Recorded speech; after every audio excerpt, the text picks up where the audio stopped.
and the shadows lengthen in Carcosa. Strange is the night where black stars rise. Strange moons circle through the skies, but stranger still is lost Carcosa. Song of my soul, my voice is dead. Die thou unsung as tears unshed shall dry and die in lost Carcosa. Why, hello, and welcome to session 7 of Murmurs at the Abyss, our Call of Cthulhu 7th edition game. I am your keeper, Stu, and to my left. Hi, I am Kimi. I am playing Doris Daniels. I'm Doris the Exploress, adventurer, awesome shooter we discovered in the last episode. Very exciting trick shooter. Yeah. And yeah, kind of a like Western themed event performer. Turns writer who doesn't actually write her own books. Sounds legit. Yeah, it's legit. Yeah, my name is Jim. I'm playing Isadore Holzman, who actually does write his own books. He's an archaeologist, anthropologist. But nobody reads them, so it sort of balances out. Yes, but they're required texts for multiple classes. Yeah, but when you have to force people to read your shit, it doesn't really count, I don't think. Nobody's going to go up to the phone, ooh, that looks interesting. Except for maybe me, because I'm weird. But, yeah, so Isadore Holzman. Every year you come up with a new edition that changes one thing that you test on. Yeah, Oh, yeah. just the page Just numbers. Just so no one can buy a used that- copy. That sounds like you're playing 40K, so, It sounds like a college experience. Yeah. Yeah. But yeah, that's about it, man. I'm just super scared and out of my element. So let's go with that. And I'm CADave. I'm playing Dr. Edward Freedman, excuse me, the psychiatrist and now somewhat professional driver. Yeah. Because I do way more of that than Yeah. I do psychiatry. And conveniently, not scared of that many things because I usually happen upon them after the scary bits are done. After Isadore stumbles onto them. Yeah. Hello, I am Pooja, and I'm playing Camilla Greenwald, librarian, who stocks both Doris and Isadore's books at the library. And is now, you know, as we all are, on that European-bound. Yeah. Oh, we've landed, so. Yay. All right. Tour commenced. Does someone like to recap what happened in the last session? You said you I remembered. do remember part of it. So we kind of settled things in New York. We made sure we let the FBI know we were leaving.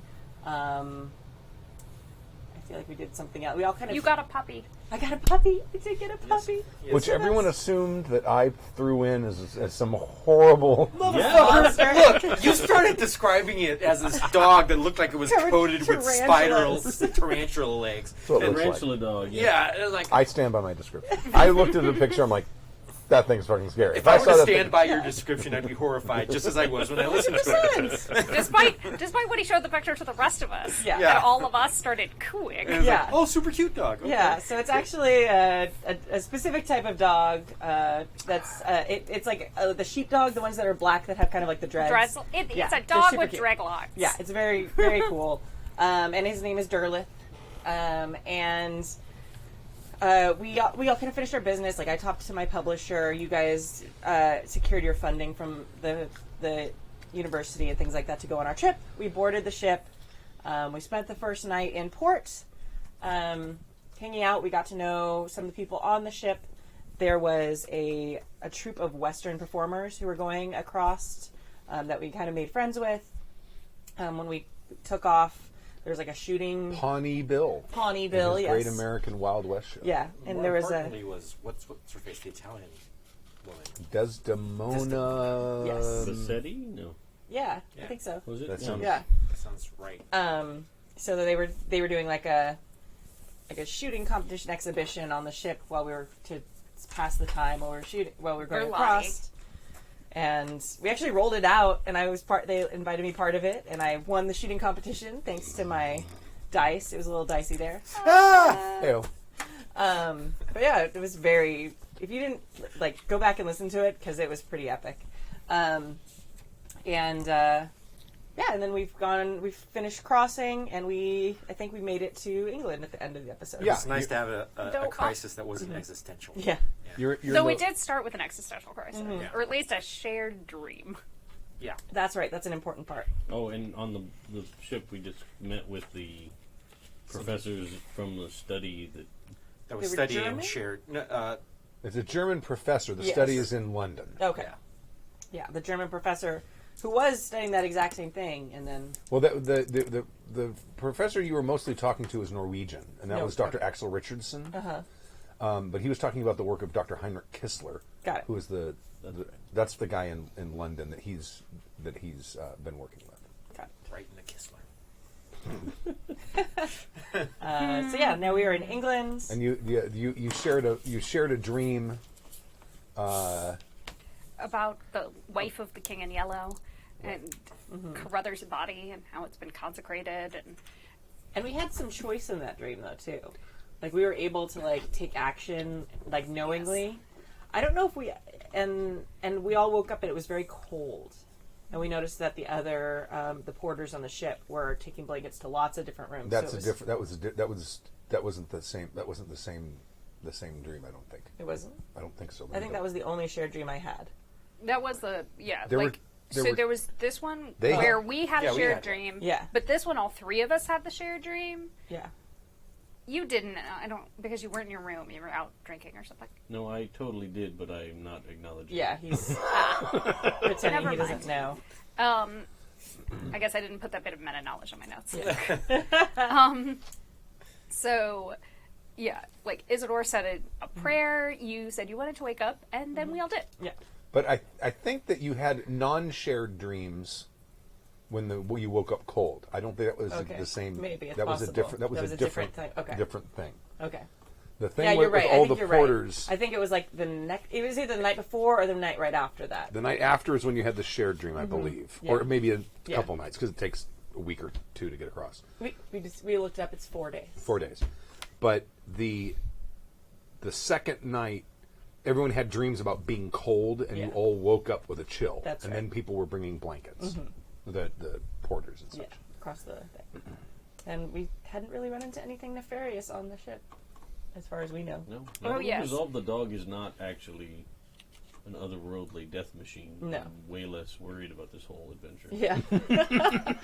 Oh yeah, the cold night was the second Got day, it. the night of the second day at sea. So it was 2 nights after the shared dream night. Okay. Okay, Awesome. so we are now in session 7, And it is either June 6th or June 7th, depending June- on whether we. I wrote down June 6th. Okay. Okay, so on June 6th, we disembarked and boarded a bus to the Liverpool train station to grab a train to London. Right, the Liverpool, Manchester, London line. And you've arranged that you've got a car waiting for you in London to take you to your hotel. Okay. And while you're on the train, because the train ride's probably I don't know, at this point 6 hours. Is that what we figured? Because I think we talked about it at the end of the session. Trains aren't a lot faster than they were then. I think we figured out. No, because it's like the same tracks. Right. So aboard the train, you're in the same car with the German and Swedish professors, and they're having an argument. You can see them, and they're sitting around, they're drinking beer. It's like one of those little cars where you have like a table and you have like 2 bench seats to sit across from each other. It's that sort of like a dining car. right, exactly. Lounge. Yeah, something. Right, and they're sitting at their table, and they're having an argument, and you know how the German language can sound when someone is mad. It raises the hackles in the back of your neck. It's a scary sounding language when it wants to be, and they're having that kind of that level of an argument. There's that kind of heat in the argument, and they're you see Richardson. He's the guy you mostly talk to. He's the Swedish guy one of the only ones that speaks English, and he's sitting there. He looks kind of embarrassed. Like it looks like they're all kind of yelling at him. If anyone wants to chime in or anything, you're welcome to. Otherwise, I will fast forward. Does anyone have German? Yeah. Did we determine that? Nope. Speak a lot of different other languages. Yeah. Not that one. It's just like trying to hit the dartboard. It's like, which one's going to be useful? I don't know. But Can we just roll like for like? I'm actually luck going to walk or up to him. something? I'm going to Yeah, walk up to him. Okay, all right. And ask our friend, the person I was speaking to, Dr. Richardson. Richardson, yeah. It's like, things seem heated. Oh, sometimes my colleagues are hidebound and unable to look at other possibilities except the things that we know as fact from long time past. You know? It is difficult sometimes, and being a man of religion, I know this firsthand, to overcome dogma in order to open up one's mind to newer ideas. Yeah. There is a comfort in having those core beliefs, and when they are threatened, it creates an emotional response. And in order to open one's mind, one must use his reason, not his emotion. Do you remember on the second night of the trip, the cold? Yes, the cold. Yeah, I remember the blankets. I remember waking up with a chill myself. Yes. Are you aware we were very close to the latitude and longitude of the Titanic sinking? Oh, I was not aware of that, but that is an interesting fact. One of the porters told me that. They said it happens fairly regularly, and it's something that they have grown accustomed to dealing with. But that could easily be a weather condition. I mean, No, certainly. Titanic was sunk by an iceberg. Did you- Where the ice would... Right. Did you have any dreams that night? Yes, I usually do. And I've been plagued by rather disturbing ones as of late. Yes, many people had strange dreams that night. It seems to me it might be more than just coincidence. For me, I usually tend to shrug those things off because of certain events that happened to the war lead me towards having very restless sleep and visions of things that sometimes, they're obviously drug up from some form of subconscious, and I do not have the ability to rationally understand what they are. He kind of scowls over at the Germans sitting at the table with him. And I'm like, I speak several languages. I wish I spoke yours in order to be able to enter in this debate. It seems quite passionate. Oh, they're just calling me an unscientific, superstitious twit. How do you say very disrespectful in German? Because that's exactly what that seems. And then he turns to them and says, the good doctor says that you're being very disrespectful in German. And I go, there are several ways to disagree with people, but to insult their intelligence is another thing altogether. And he translates that right to them as well. Yeah, they're kind of sitting there like, Gentlemen, we are all men of science and all men of reason. But you must, and because this is fact, understand that there have been certain things that we as a species have relegated to myth and legend that we have then discovered to be founded in some form of fact or science. Remember, truth is just hidden. We need to bring the light to it. he translates all that to them.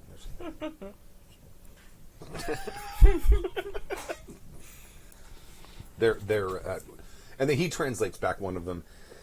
One of them says, but there's no evidence to support Richardson's claim that everyone being cold, when it was clearly cold, has anything to do with the fact that we were traveling near the site of the Titanic disaster. And he translates it, to his credit, he translates it to you, actually. And I smile at that. And I go, the basis for our advancement, gentlemen, is our ability to recognize patterns in things. Recognition of the pattern is the first step. Then we have to focus our minds and our efforts to understanding what brought this pattern about. If during these passages, regardless of the season or time, there's a certain area that causes everyone to suddenly become chilled, even in a somewhat temperature-controlled structure, such as a ship like that, perhaps there's a question to be asked. I'm not saying that the answer is obviously there are ghosts that are making us cold. I'm just saying there's a question to be asked. Excuse me. Sorry, Canada. They all concede that is absolutely the point, but that it is. And you kind of, after the conversation goes on a little bit, you kind of realize that Richardson is like really kind of jumping a couple logical steps here. He really is seems to be more of a zealot in this manner than the rest of them are. And I go, I'm willing to admit that some of us are a little bit more prone to jumping to certain conclusions, especially when the muse of inspiration hits us. But to ridicule those is on the same line as ridiculing those that for some reason have some form of divine inspiration that lead them to a breakthrough of some sort. He translates back, and they're like, "Yeah, it's true. You seem to have kind of calmed down the situation a little bit, and they're drinking more, and they're sort of."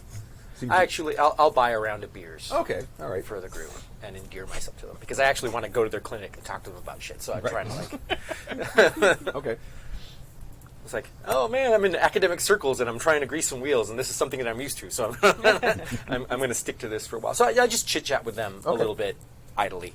With, little to no purpose, just ingratiating myself as best I can. Okay. And they tell you, they give you the address of the place if you want to come by to see what's going on. Now, had you mentioned to them that you had a shared dream? No, I believe I mentioned it to the one guy Richardson that we had. Yeah. And I only told him about the one that... not the most recent one. Yeah. Okay. All right. Camilla and I shared, but not the most recent one. So he tells you they have a setup there that they have had some success with recreating this sort of phenomenon with not super consistent, but somewhat consistent results. So, and he says, and if you're known to have had this sort of experience, having you there using you as subjects in this experiment would be very valuable because they found that it's easier to recreate these sorts of dreams. If I were to attempt to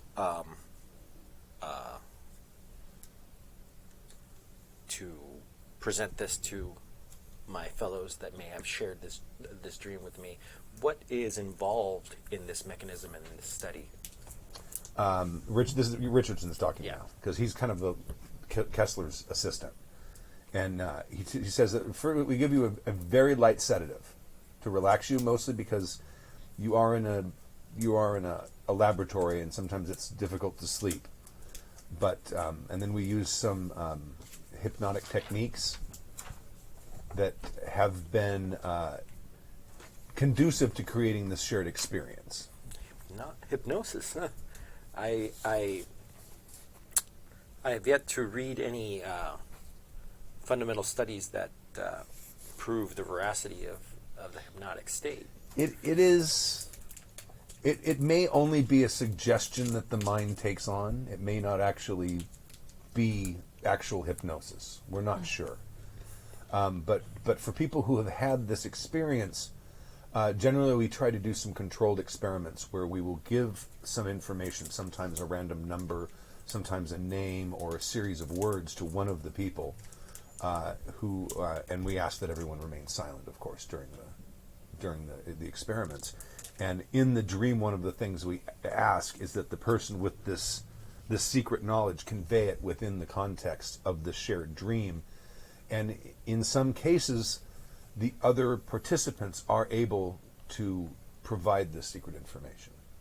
This is how we're trying to eliminate the possibility that it's a shared suggestion to being a shared actual dream. I indeed have some very good information for this study. I believe that the experiences that I've had might be relevant to you. I can make no promises as to whether my colleagues would be willing to participate, but I will definitely make it a point to stop by and at least speak to the good professor and yourself about my experiences, and maybe you might be able to learn something from that. Oh, thank you very much. We're very appreciative. It is sometimes difficult to find people. Sleep is an intimate time for many people, and they find the experiment somewhat intrusive. I can understand that. It's a very personal time. You're very vulnerable. Indeed. And then he bites around for everyone and you. Okay. All right. So that's it. All right. We're just getting drunk. It's all good. All right. Anyone else doing anything? I'm going to take a walk and see if Desdemona is on the same. They're starting their tour in Liverpool. Oh, okay. So they didn't even get on the train. They're in Liverpool. They said they're gonna be in London in like 2 weeks. I'm rather disappointed. Anyone else? Anything? Going once, going twice? 4 or 5 hours pass. Okay. 6 hours, whatever it is. And it's now like past midnight. It's like probably 1 o'clock in the morning. Mm-hmm. And there are... I have to check my notes because I wrote this 2 weeks ago. There are 2 cabs waiting for you to take you to your hotel. And you grab all your bags. Yeah. Pack them up. There you go. And then you get to your... What hotel did you book for the trip? Do you remember? I don't think I specified. Oh, you didn't? Okay. Someplace nice? Yeah. Okay. All right. I'm far less familiar with the offerings of 1920s London Yes. than I am with similar era New York. Okay. So you're at a reasonably nice hotel. And the Queen's Arms... Look at my arms. They have this wacky waving inflatable tube out front. with two flapping arms. No. It's definitely just a really tall dude. Like a lurch-looking in a motherfucker. top hat, waving his arms. Come on in, folks. Okay. And you all probably go to sleep because you're probably exhausted. Oh, yeah. Mm-hmm. And sometime during the middle of the night, you all find yourself... Actually, before we go to sleep, I was just going to check, because I'm assuming that we knew the name of the hotel ahead of time, Oh, and I sure. would have forwarded that information to my family. And I'm just going to check and see if there are any telegrams or anything for Yeah, me. there's a telegram from your half-brother, and I didn't get a chance to print it. But he is glad to hear that you're on the continent, or at least close by, and he says he will look out for Desdemona when her troop arrives, and looks forward to seeing you, and asks when you're going to be here. Of course, yes. Family. Because dinner. You have a Of course. I'll just hop over to France. You really should build some kind of tunnel. Seems practical. I'm just I saying. mean, a tunnel even. What a clever name for it. You get a response from your you specifically asked something from you sent a telegram to the nurse that had taken over the care of Trask, right? He's dead. Well, but What did you want to know? if she's around, she could be available to meet. We can discuss how his treatment went when he returned here to England. Yes, she said she's in London and she can meet with you day after tomorrow. Okay, great. So on the 8th. Okay. And she gives Abigail Northrop. Yes, she gives you the hospital she works at, and tells you her shift ends at X time. Very good. And didn't you also send? I have a note that you sent a telegram to your parents too. Did you send a telegram to your parents? I think you did. I might have. I actually don't recall. I think just informing them that I was traveling Yeah. abroad.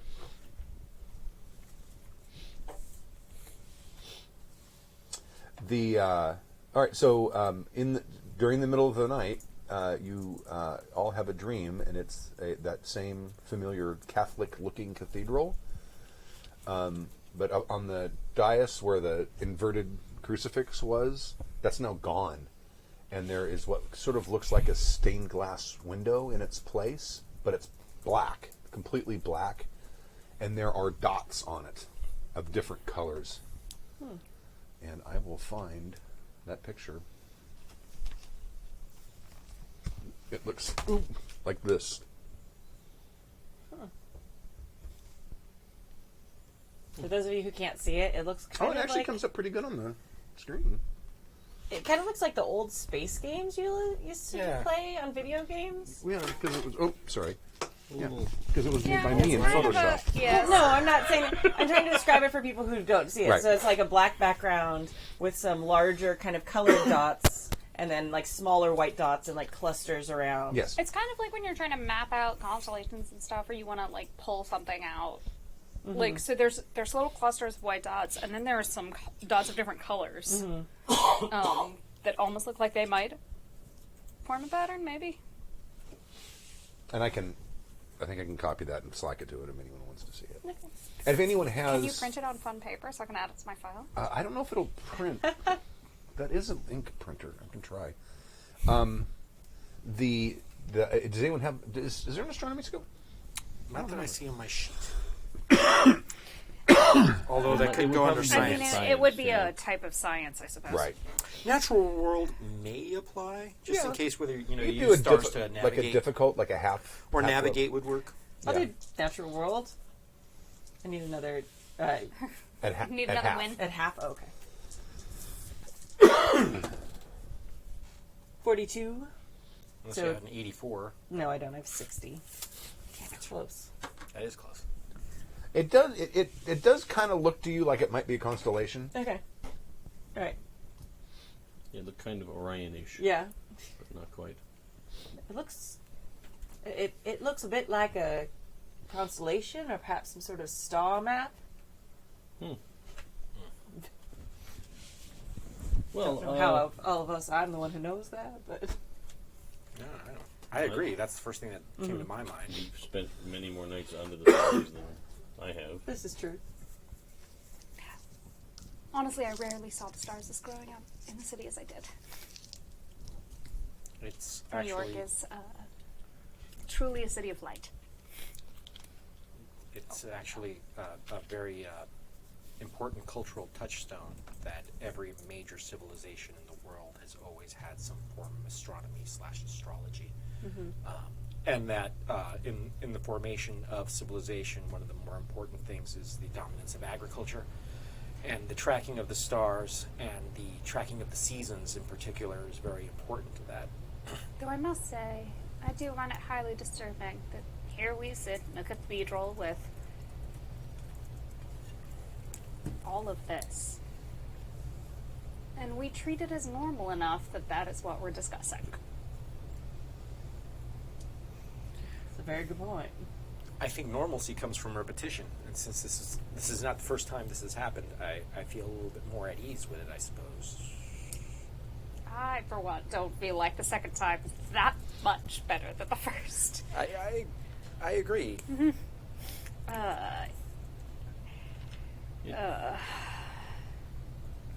I'm gonna search the cathedral itself for other patterns that may. I mean, are there any other stained glass windows here, or Yes, along the sides there's like 4 on each side. normal depictions, or They're not. somewhat abstract, or They're not Christian. There seems to be where there would be a Christ figure. There seems to be a shrouded figure made of bits of yellow glass, and some of the scenes seem to be kind of reversed, like a scene of people taking Christ off of the cross. That scene is sort of, it's them putting him on instead. There's a scene of the Last Supper, and at the table, rather than having like the sort of nondescript stuff that most depictions have, it's actually a dismembered body.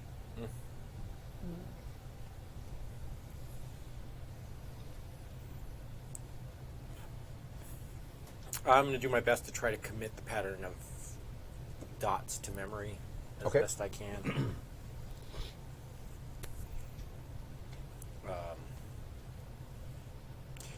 So on there, is there a dais? Is there a pulpit? Is there anything sitting on? Just as there was before. The last joint dream you had, there was a note there, or like something written out. And that is, you want Diet Coke? Okay. That's missing. That's no longer there. There are hymnals. You can see that there are hymnals in the pews. I'll open one of those up. They're made of wood. It literally is like someone made a hymnal like a prop. and carved it out of wood and painted it to look like a book. And that's what it actually physically looks like. Does it open? No. No, they're just like prop. Exactly. And there's also Bibles that are exactly the same way.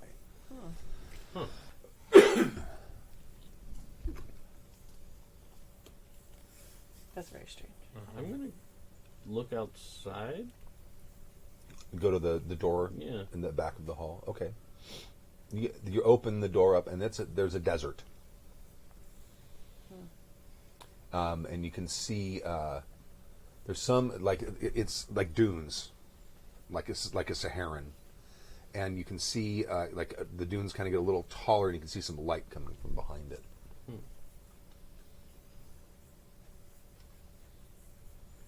Anything in the sky? And stars. Okay. You mean to make a spot hidden roll? Sure. I'm slightly less terrible at that now.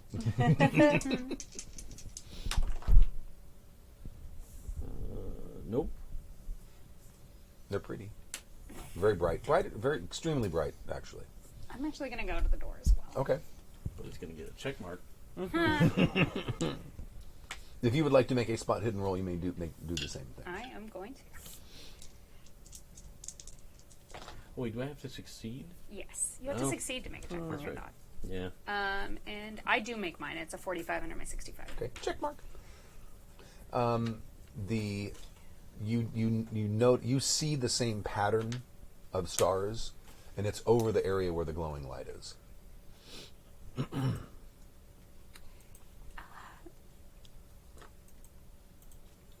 The pattern from the windows, it's the same as the one outside. Oh, I'll go take a look. Okay. yeah. I'll look too. If you'd like, you can now make another one of those natural world rolls.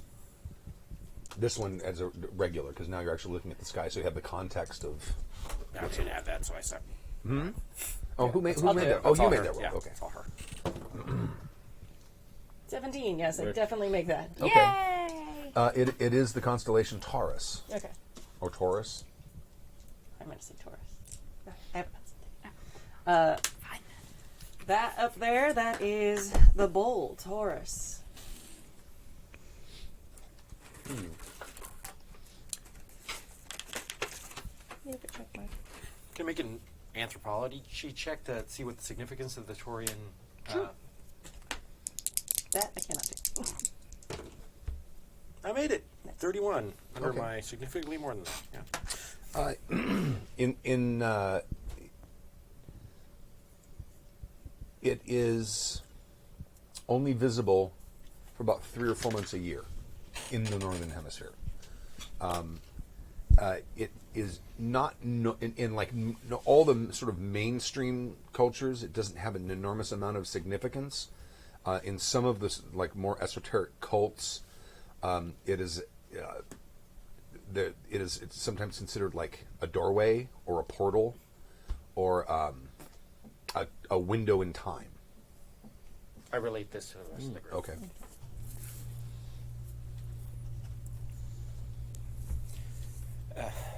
I believe, since we don't know how long this is going to last, perhaps we should make our way over there and see what's over that hill.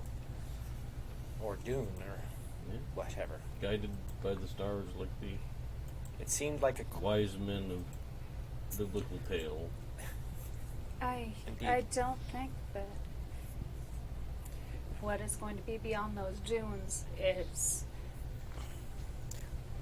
the Lord our Savior. I don't believe that whatever is generating this for us is beneficent.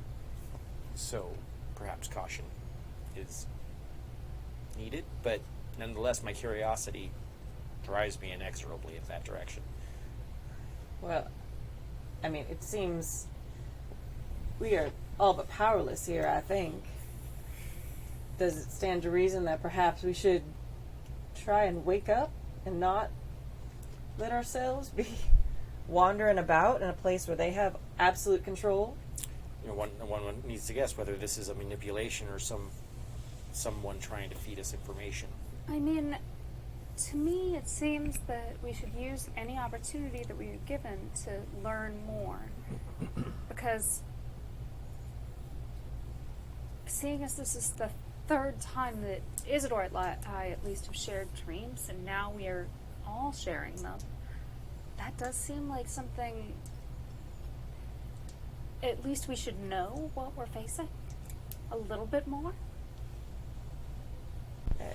I agree that would be a great benefit, but I don't know if wandering around in a place where they are in complete control is the best way to find out. Although, I mean, if it comes down to it, we can awake at a moment's notice. Can we?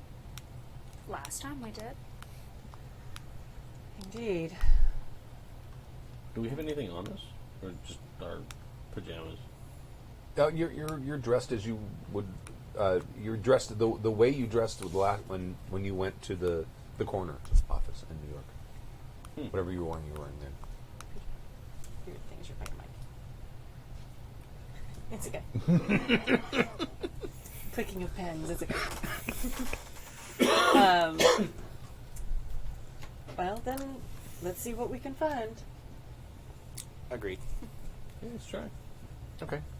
If I think about it, can I make like something appear? You want to try that? Sure. Okay. Do a roll for that.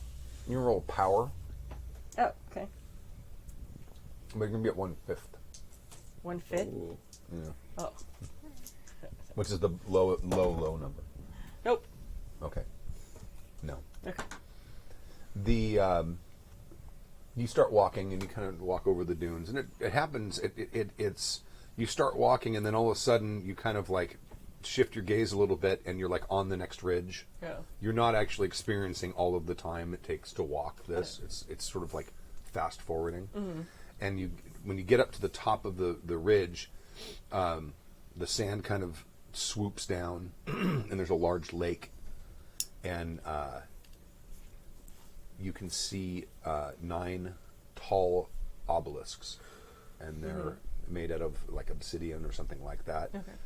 And they're set up in that sort of V pattern pointing towards the lake, and there are people standing on each one of them with hoods, like in some sort of ceremonial garments. Okay. And then they all reach up with knives and slit their throats at the exact same moment, and then the blood starts pouring out of their necks, and you can see each one of the obelisks starts to be sort of slowly coated by way more blood than exists inside the bodies of these sizes. Okay. And then they sort of fall, and the clothing just seems to have now be empty. And it's these little piles sitting on top, and the blood is falling down these things.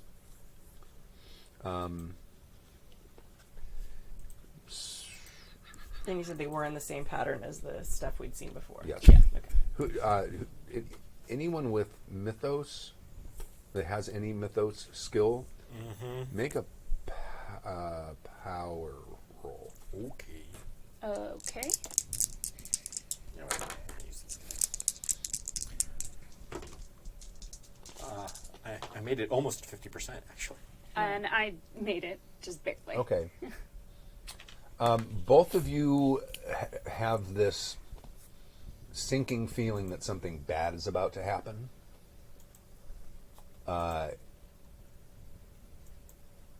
Whether I'm not going to say how you feel about it, whether you want to go away or you want to stay and watch, but you think something dangerous is about to happen. I think we should go now. I agree. We should wake. I want to wake. Yeah, I try to will myself away. Okay. All right. Everyone who's trying to make themselves up, make a power roll. See if you do. Oh, I made it. Oh, that's crazy. And I made 37. it. Yeah, I made it. And once again, even Oh. more barely than last time. I'm going to stick around a while. Oh no. Okay. Well, Yay! You finally get to lose some sanity. Yay! so the three of you wake up. Now, are you sharing chambers? I would assume that We are. Unusual arrangement. Yeah. Yeah. Okay. Okay. All Two right. and two. I'm going to go and make sure that he's awake. Okay. All right. They vanish around you, and you see the pillars sort of start to sink, and then something sort of starts to rise out of the lake behind it, and you see like pillars and pyramids and various kinds of structures start to slowly rise out of it, and then you wake up. Being shook and looking at it. Did they look like the strange cityscape style architecture that we've Yes. seen? Yes, it looked similar to that. Oh, And just Doctor. just before you wake up, the pillars, the obelisks, change into what looks like stone portals, each one? each one. Huh.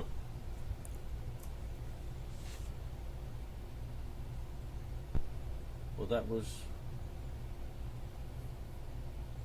terrifying, yet about what I expected. What did you see after we woke? The strange cityscape started to form in the lake that we've seen in the painting, and we've talked about before. But wait, before you continued, were you there alone? Were the ladies still there? I know I No, woke. you all left. Okay, good. Then I could probably feel fairly confident that they are awake. Or else I would rush over and see if they were. But then each of the obelisks changed its shape.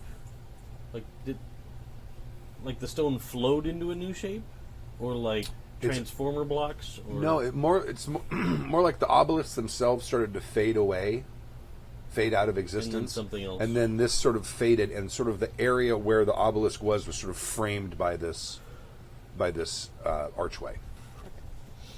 So they, as they dissolved from sight, they were replaced with what looked like gateways, like some other stone structure with an emptiness, and there wasn't anything like looking through it. Did it look like what should be behind those? Yes, Okay. yes, it did. I don't know if they were activated yet. They didn't seem to be doing anything special other than it was replaced by archways instead of obelisks. But This is all particularly bizarre, and the images inside the cathedral also are very disturbing.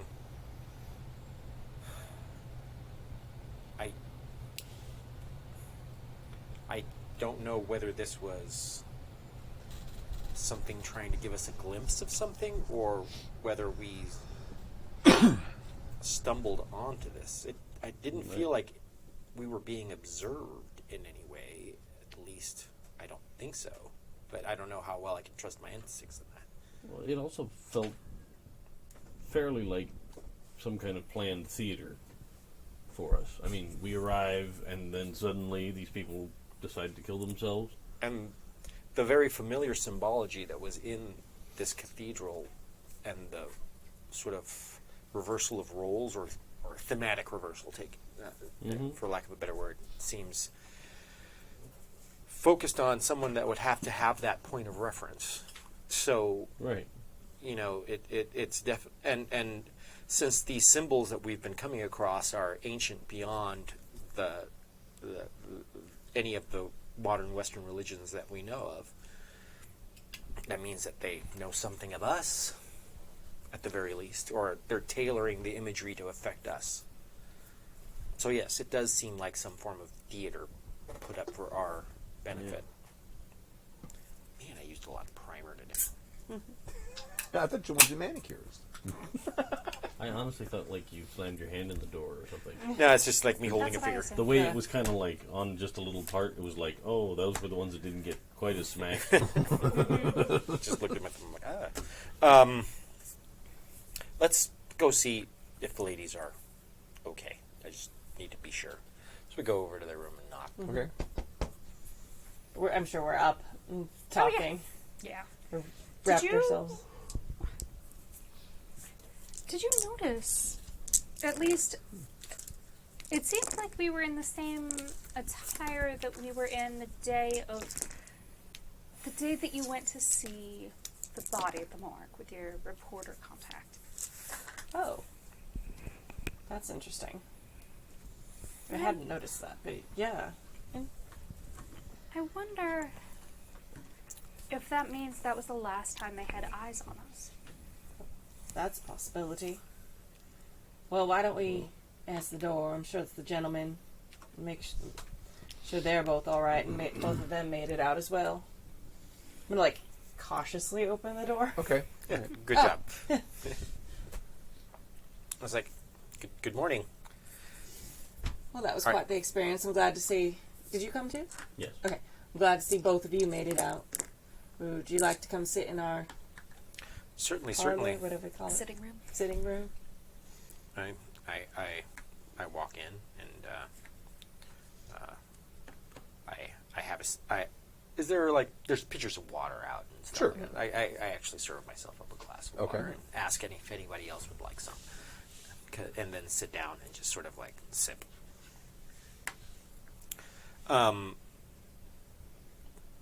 We were just discussing the idea that this entire vision seems to be a piece of theater set up for us in particular. Go over the symbology and all that stuff, and the fact that it seems to be a terrestrial constellation that we are seeing within this dreamscape, and that the symbology of that particular constellation seems to fit within the activity that was taking part there. Yes. Camilla noticed something very interesting. Just that we were wearing the same clothes that we did the day we visited the morgue. And that I just wondered if that was the last time they saw us. Well, there was a situation with an eye, correct? There was. It may have been when we were seen. But they didn't see... I mean, I didn't see an eye. You didn't see an eye. So... We were all in the room, and We I weren't don't... at the morgue. The two of us weren't there. We were at an ice cream parlor across Oh the yeah, way. that's true. So, it could have been that we were being watched by someone while we were in the city, and they did not board the ship with us. Yep. We finally managed to get one step ahead of them instead of 5 steps behind. But the good doctor actually remained within the dreamscape longer than we did. Can you describe what you saw again? Well, I didn't really remain by choice. I also attempted to wake myself, but was not able. Yep. But the obelisks themselves, as they became more coated with blood, they slowly faded away and was replaced by by archways or gateways that didn't seem to lead anywhere special, but they had a sense of menace about them. Interesting. Maybe something's beginning, maybe... I'm also very, very curious to find out if this is a real place. Somewhere we haven't found yet.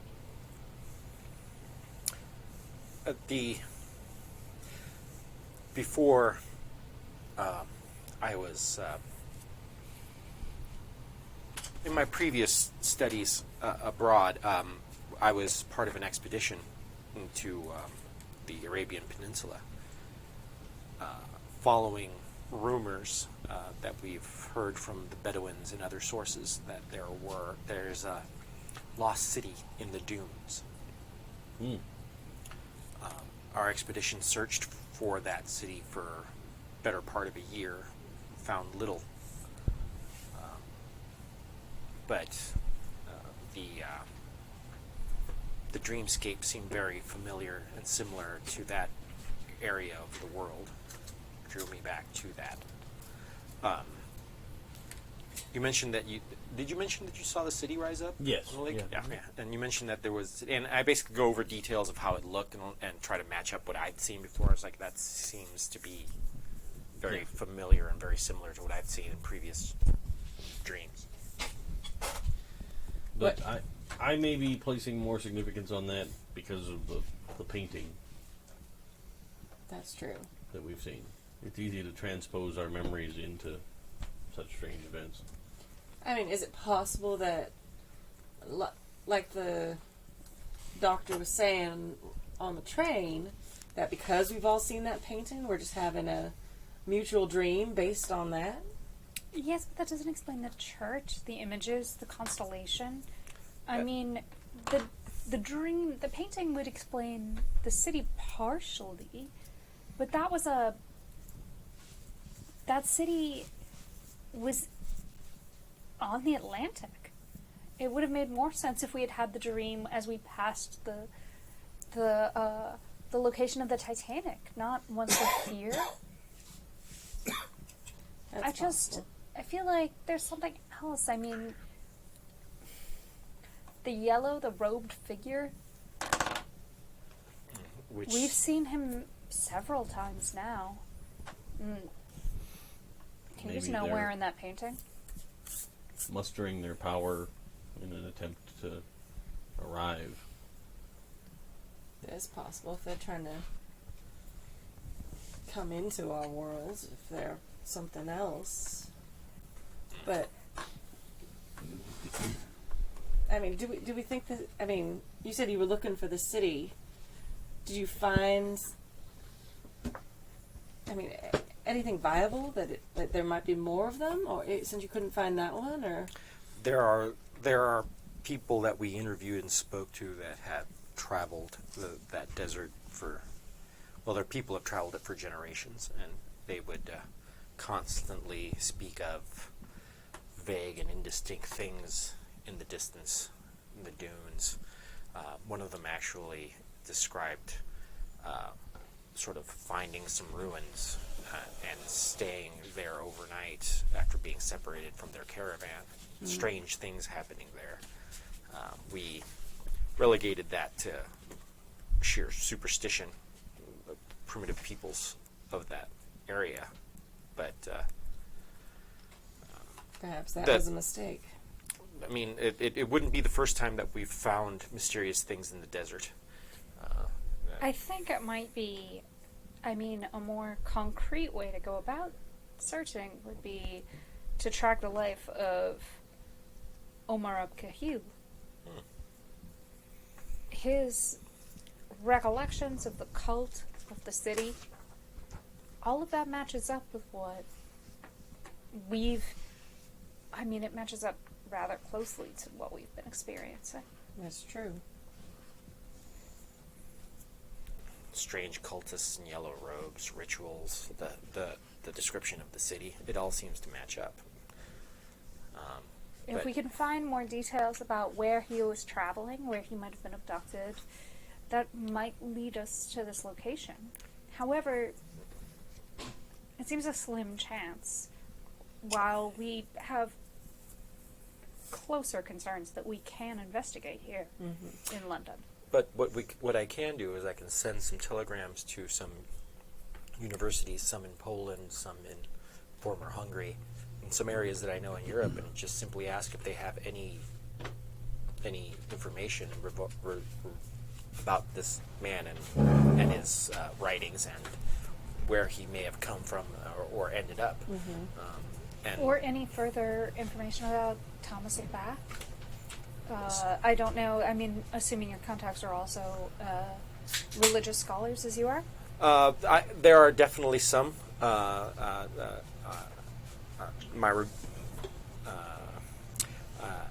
Because of the war and the amount of time in between, and the fact that my people suffered somewhat severely, since we are usually outsiders, those resources are far fewer than they were in the past, but I would be happy to contact any and all resources I have within academia or within the rabbinical circuit. Pause for a second. I want to ask something out of character just to make sure I'm understanding. So this, in our dream, looking up the sky, this desert with the dunes, when we looked up, it was like an earth sky.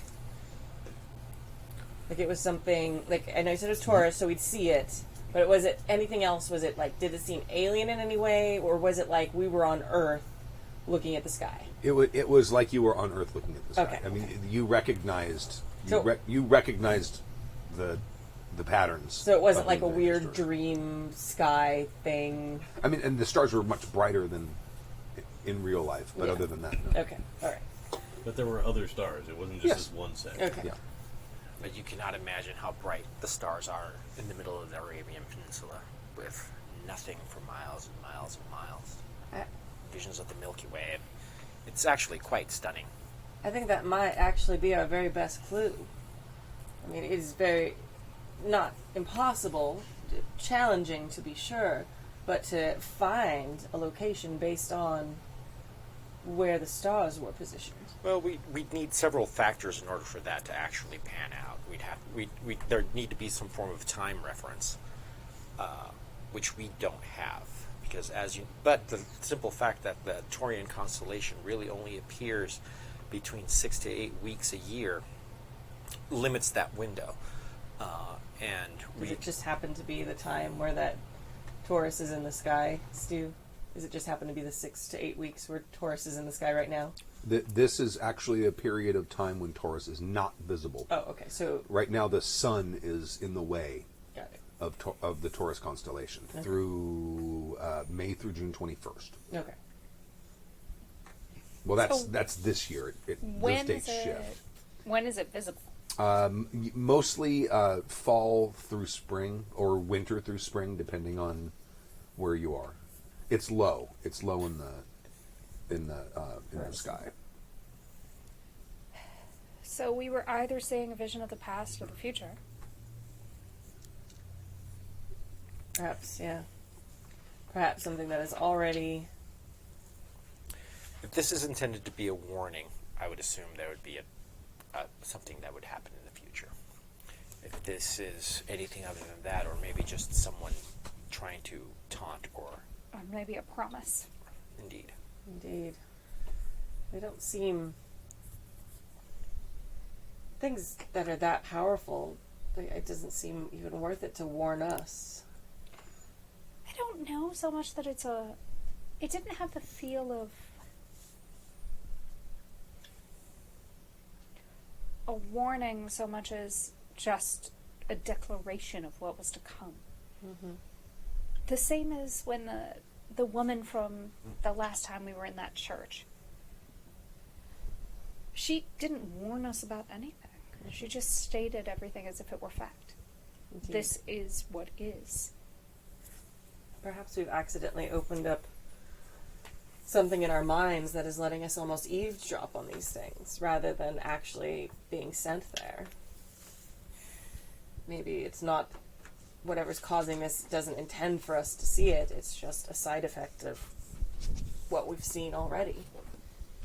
Sort of, we've aligned ourselves to a certain type of sympathetic energy and managed to ride that wave into something extraordinary. Terrifying. Perhaps we can consult an atlas and see where somewhere might be that constellation would be above. That's near a desert. I can Actually, see if the almanac has any information there. there's also several observatories in London. There might be some people there that might be able to lend a hand in calculating those things. Because if we have several months before it possibly appears, it gives us enough time to travel somewhere if we have to. And do what And do exactly? what I mean, exactly, it seems... Hey, that Stand in the way of sick people hurting themselves? I mean, it seems like our efforts might be better served before they get there. Rather than specifically attempting to locate this place, maybe what we really need to figure out is who these people are and stop them before it gets to this point. perhaps this entire situation is God's plan to give us some inclination of exactly what the stakes are. And it's, once again, in our mortal hands to take on the work and ensure that we can resolve this on our own. That is a mighty burden indeed. I mean, perhaps we should start with the woman. We have more information about her than the shadowy figures on those pillars. Bless you. And also tracking down the artist responsible for that painting. He may have some enlightening things to say. That's true. Do we, That painting wasn't the work of Trask directly. It was just inspired by it, right? Yes, that painting was by John Arthur Smith or James Arthur Smith. Let me find him. James Arthur Smith, Hamlin, England. Excellent. I mean, I think that's one of the things that led us to wanting to Yes. do England, yeah. And not only that, but there seems to be there is a solid connection between this artist and the conspirators in the New World. And perhaps if we confront them with the information that we have, we might coerce more out of him. Indeed. Or we might just end up listening to the ramblings of a madman. That painting was not exactly made by someone who was well-adjusted. And perhaps they were, and perhaps they saw what we saw. Does that mean we are not well adjusted for seeing these dreams? My dear, we just shared a dreamscape, which we saw things of portents of great evil. If we were not at least shaken or somewhat disturbed by it, I would take pause in that as well. The thing about it is that we are now solidified in purpose, and we have more information than we did before we laid our heads to rest last night. Your dog is growling. Uh-oh. It's over by the door. Because you all, I'm assuming you're sitting. Yeah, we came in Yeah. and... It's over there. And you can hear there's something. You can hear some clacking, like light clacking, outside the door. Oh, I don't like that. Durley, come here. Is there, like one of the little openings on the door where you can see through? Or Probably a little hole with a little. yeah, I'm going to peep through the peephole then. Okay. I'm a peeper. I'm going to grab Durley and pull him away from the door. Okay. Make a sanity check. Damn it! Why do I always? Well, you're the guy who's looking. Come on. You're thrusting me Only toward a got direction that of just inaction gonna there, be- Stu. I'm just saying. I know. Ooh. God damn it! Did you fail it? I have a sanity of like almost like 70, dude, and I keep rolling in the 80s every single time. Well, no, you're rolling against your current sanity. Yeah, my current sanity is 70. Okay. Wow, it started high. Yeah. Okay. All right. No, my power is 80, dude. My education is 85. Yeah. I'm actually one of the best people to like take this stuff on, but I keep failing the roll. That's all right, man. Womp womp. You're the sanity sponge. I am the sanity. Yeah, the dog was growling at the door, and they heard some like clacking footsteps outside. So he went over and looked at the people. I mean, that's what I did last time that happened, and it just ended up being a dog. So. Well, I mean, Here's it what we worked were out all so hoping. well before. Yeah. Tarantula dog. Another dog. So you missed. Yeah, I failed. Okay, you failed. I failed. Roll a d20. Oh, goodness. That does not sound good to me at all. That is a 17. That is how much sanity you have just lost. Oh. What Holy the right. what? Fantastic bus. Outside of the door, through it, you can see there is something that sort of looks like a very large greyhound. But instead of being smooth like an organic creature, it's faceted. This Is is one that's covered in yogurt? and this is covered in dark blue yogurt. And this thing, I mean, you're looking at it and you have trouble focusing on it. Like it's not meant to be here. It's having difficulty dealing with our 3 dimensions. That sort of thing. I would roleplay this out, but we're on mic. I'm going to scream. bloody Okay. murder. All right. Now let me. And I immediately start moving to grab heavy furniture to put it in front of the door. What? Give me one second. I just want to double check because that was a significant loss of sanity. Yeah. Oh, that's massive. That's definitely the most so Horrific. That's You bringing are up my average, let me tell you. You are now suffering from. That throat clearing is so ominous. Did you lose 1/5? 1/5. I had 70. I lost 17. So yeah, Let me just make sure. Is that right? I don't math. 70 divided by 5 would be. And the pocket calculators come right out. Oh yeah, you 3 over. Yeah. 14. It would be 1/5. Okay. So We get to the exciting mechanics we've never engaged now. right. Yes. The first is your bout of madness, which you are stacking things Yeah, I'm on top manically of the door. stacking things on top of the door. And if anybody tries to get it isn't trying to help me or gets near me, it's like, get the fuck off, I got to do this. I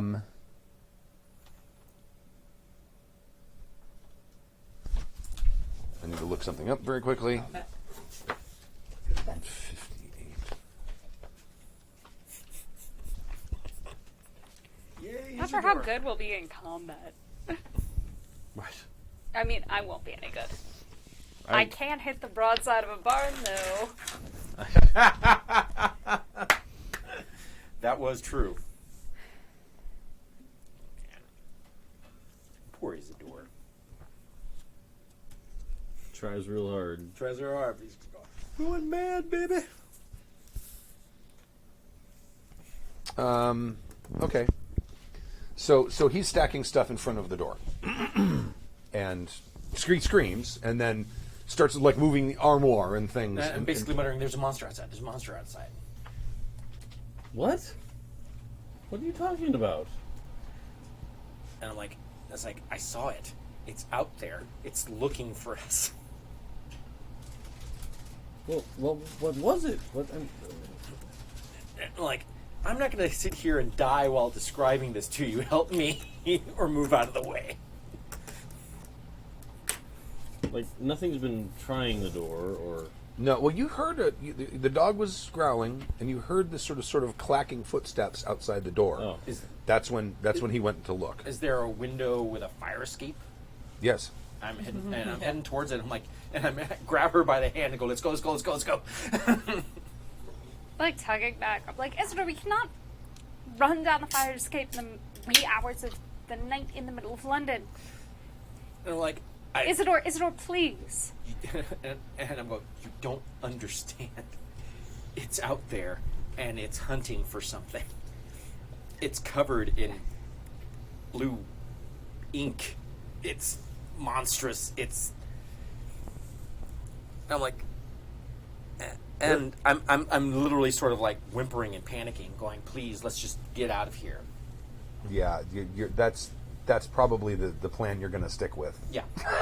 I You go hear on the door. on the door, Okay. I go. but louder because my nails aren't. yeah. I don't think. Yeah. It's too smooth. Yeah. Yeah, this table's terrible for sound effects. It is. There you go. Yeah, we don't have any. I don't want that. I keep my hand on the on Durlith's collar, and I go. Durlith losing his shit. I mean, Yeah. he's like barking like loud, like yeah. And that's kind of freaking you out a little bit too, Yeah, because not just that, but maybe there's something wrong with the dog. that's it. I'm heading for the window. I'm out of here. I am literally out of here. Like, I fuck run you into guys. my- Going home. I run into my room and I grab like all the guns that I have just sitting there. Like, Okay, I don't dig around to like get new ones, but it's like I've got my shotgun, I've got my pistol, I probably have another one. Okay. And I come in and I like have them, like I'm in my like robe or whatever. Like one of them's in my pocket while I hold Durlith. Right. Got the shotgun, and if I have another one, I hand it off to somebody else, like whoever's closest. Okay, you're out. Yeah, I'm Okay. crawling out the window. Unless All right. somebody wants to restrain me, I'm out. Nope. Okay. I'm gonna actually be. We need to go with him. We should go. Well,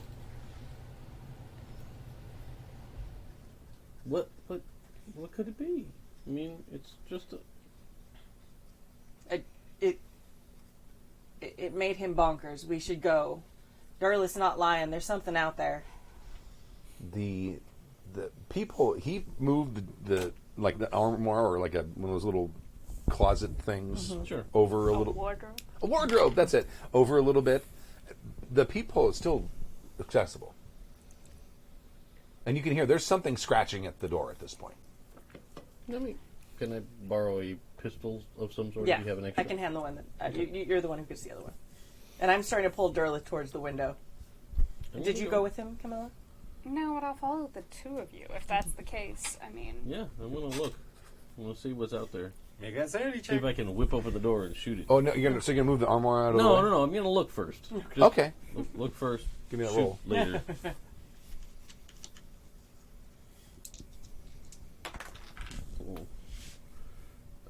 No matter It's a what 6. that other number is, it's bad. 76. Okay. All right. Roll a d20. Can I borrow one? You're gonna roll like a 2. nope. 17, yay. That dice 17. loves Yeah. a d20. Yeah. Or loves a Okay. 17. So knock off 17 sanity. Ooh. You did boy, the same, howdy. I'm assuming. So you're what, like 50? I'm at 57. Still higher than mine. But I'm still above 50. It's all right. What's your base? my base sanity, I think, was 40. Only your power. Like, it was like 48 or something. I've only lost a couple, but That's, I'm But when you adventurous. start that low, Yeah. that's Most importantly, you're not curious. Yeah. I've been in enough dangerous situations when a dog's fucking freaking out and someone loses his shit. I'm like, no, I'm going to go. Okay. You see a similar thing, except in this case, now its head is like right at eye level of the peephole, and it has what sort of it looks almost like a, what are they? I can't remember what they call it. It's a specific type of cut of a diamond that's sort of flat and roundish. A rosette cut, I think it was called, something like that. But its eyes look like that, and they're sort of moving in their and its eyes are big. Its eyes are like this big, and they're sort of moving in their sockets and clicking as they move, as the facets sort of Set make in. their way Okay. through the thing, and it has this sort of dark, deep green slime like all over it, and it's dripping off, and through the peephole you can smell this sort of acidic, just very pungent, rotting smell off of this thing. And its eyes are looking at you, and it's baring its teeth, and its teeth look literally like razors made of diamonds or something like that. And it's got row after row of teeth inside of this mouth. And then the tongue starts coming out. I'm going to try and shoot it through the door. Okay. It's not really You're in a bout of neighborly. madness. I'm going to say you're going to empty the gun through the door. Oh, yeah, okay. Okay. That's fine. Yeah. I was like, we should figure out what exactly is happening to me first, but Right. because I was way over the 5th. Oh, that's fine. That's fine. You fail, you make the roll. You roll how much sanity you That was lost. almost half. Wow. His How total much sanity. sanity did you have? I was at 40. Yeah. He took 17, and that's almost half. Holy crap. So, well, losing 1/5 or more is the when you get to 0 sanity, then your character's retired because you've lost it entirely. You won't recover. We're years away from mental health professionals being advised to regularly seek their own mental health help. Right. You so go ahead and make Firearm. a firearms roll. I'm going to say to add an advantage die or a bonus die, whatever they call it. Add one of those. So you're going to keep the lower of the two. I rolled all 3 10s. Yeah, there you go. You should just do that all over again, bro. Let's just start. Two I was like, two that tens and a doesn't, one. Two tens and a one. actually work. Oh no! I you got a did 10. it right. That was a ones. Yeah, it was Yeah. a 1, he rolled a 10. Yeah. Okay. Which is Yeah, a but it was- 0. Yeah. So 70. That's still Yeah, a it was miss. a list. Okay, so you're firing through the door. He's firing through the door, and he empties the gun out. Okay. And you can see, because it was almost like it wasn't quite real when you were looking through the peephole, but now there's bullet holes and there's shards of the door missing, and you can see the thing there. And now the two of you can make sanity checks. Yay! Oh, good. No, Unless thank you. you're actually going out, we're in the process of leaving. I think when he started shooting, I think I would grab Camilla, I would give her Derlith, and push her towards the window, and then I'd pull out my gun. Okay, all right. I don't know. I would You get have to- him, like, at that point, I would definitely have, like, when she said, like, okay, come on, let's go, I was like, okay, well, if that's the Okay. case, No one if ever Doris would is go saying inside it, Yeah. I'll follow her So- lead there. so you don't need to make the So sanity I check. was going out with him to, like, not be there anymore. Okay. Do you take my dog with you? Of Okay. course. Just check. Would never leave Derlith behind. Okay, I'm going to describe what you see once you get out onto the fire escape, but you go ahead and make your attempt first. Oh no. Oh, no. That's bad. That's very It's a bad. 75. 75 over 45. Welcome. Well, that's not a critical failure. So you didn't shoot the good doctor. Well, this is his Oh, standard. Oh, this is sanity. Oh, I'm sorry. Okay. Oh no, yeah. Okay, all No, right. did you want me to roll to shoot? No, go ahead Okay. and make the sand check first. 15. Jesus. That's really not low enough. That's not good. Okay. All right. That's a lot. I love how this one critter is going to knock us all out. Yeah. Just, Except me and Derlith. yeah. We'll be okay. Just keep Yeah, running. the dog's okay. Just That's keep the most running. important. Oh, that's luck. Never mind. I'm gonna go back to They're the same Liverpool number, and live out 32. a happy life with Desdemona. Yes. So yeah, Join that's the more than traveling Western 5%. Circus. So what your I your wanted sanity's a below 50, librarian right? With an obsession. Oh, Started yeah. out below 50, Yeah. right? Oh yeah. Okay. It's at 32 now. So your temporary bout of madness. You want to just start rapid? You're using your lever action Shotgun, rifle? yeah. Oh, the shotgun. No, you're right. It's a rifle. Lever I action forgot, yeah. rifle. Okay. So you're just blindly firing at the door round after round after round until the magazine is empty. Awesome. So go ahead and give me like you can probably hold 8 rounds. Okay. So what do you do once your gun is empty? 'Cause you're now click click click click click. I think I probably throw the gun Okay. at Yeah. it, and then try and run. Okay. Yeah, like All right. So Do I roll 8 times? yeah, go ahead and roll 8 times. Okay. And Dave's running through your field of fire. Made that one. Okay. Missed that one. Okay. Made that one. That's Made that one. okay. That's 4 rolls now. Yeah. Okay. 3 hits. Yeah. Made that one. Uh-huh. Made that one. Okay. Missed that one. By what? I rolled an 89 Okay, and my no skill problem. is 65. Got it. Okay. Not a Okay. terrible fail. How many more do I have? 1. Okay. Missed that one, but still not to Okay. critical fail. So you hit 5 and you missed 3. Okay. Okay. You fire at the thing and you can see the rounds are literally going through it. And it doesn't even seem to notice it's being shot at. Cool. You're running. You're running towards the fire escape. You get out to the fire escape. He's on the ground. You guys are like 4 stories up. You don't know how he got down there this fast. He's on the ground and he's limping down the alleyway. Isadore, pray for us. Isidore's busy emptying his bowels into his trousers. And behind you, there's a cacophony of screams and curses And gunfire. and it sounds like a bad scene. So you need to get out of here fast. I'm going to. With Derlith. Okay, all right. Because if nothing else, I will save this The dog. this innocent creature that was entrusted to my care. So you're out on the little fire escape balcony. You go down the stairs, down the stairs, down the stairs, and then that's where the ladder comes all the way down that you climb down. I don't know if you've seen old fire escapes. I have. I'm wondering how I'm getting the dog down at that Well, point. you notice that he's on the ground. The ladder's not down. Okay, he jumped, He jumped. which would explain the limp. Oh. But I don't want to jump. Okay. I Oh, you have your faculties. yes. So I'm But there just are people coming behind you, and they're moving quickly. He's like a medium-sized dog Okay. too. He's not like a massive dog, right? You described him as a Yeah, medium-sized. probably like Dahlia's size, but not as quite as that's chunky. huge. No, but that's because she's got a weight problem. She's a tall dog. No, Dahlia. She comes up to my hip.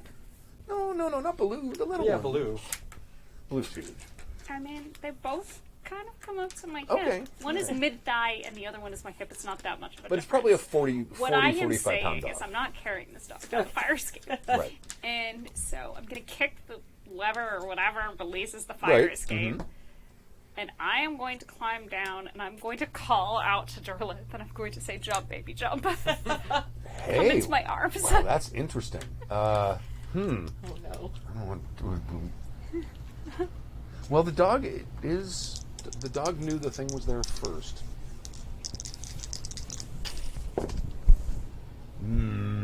Standing there. I rolled an 88. Alright, Derlith. Whatever I was rolling against, 88 isn't covering it. No. So he's standing there like barking at you. Bark, bark, bark, bark. Derlith, please.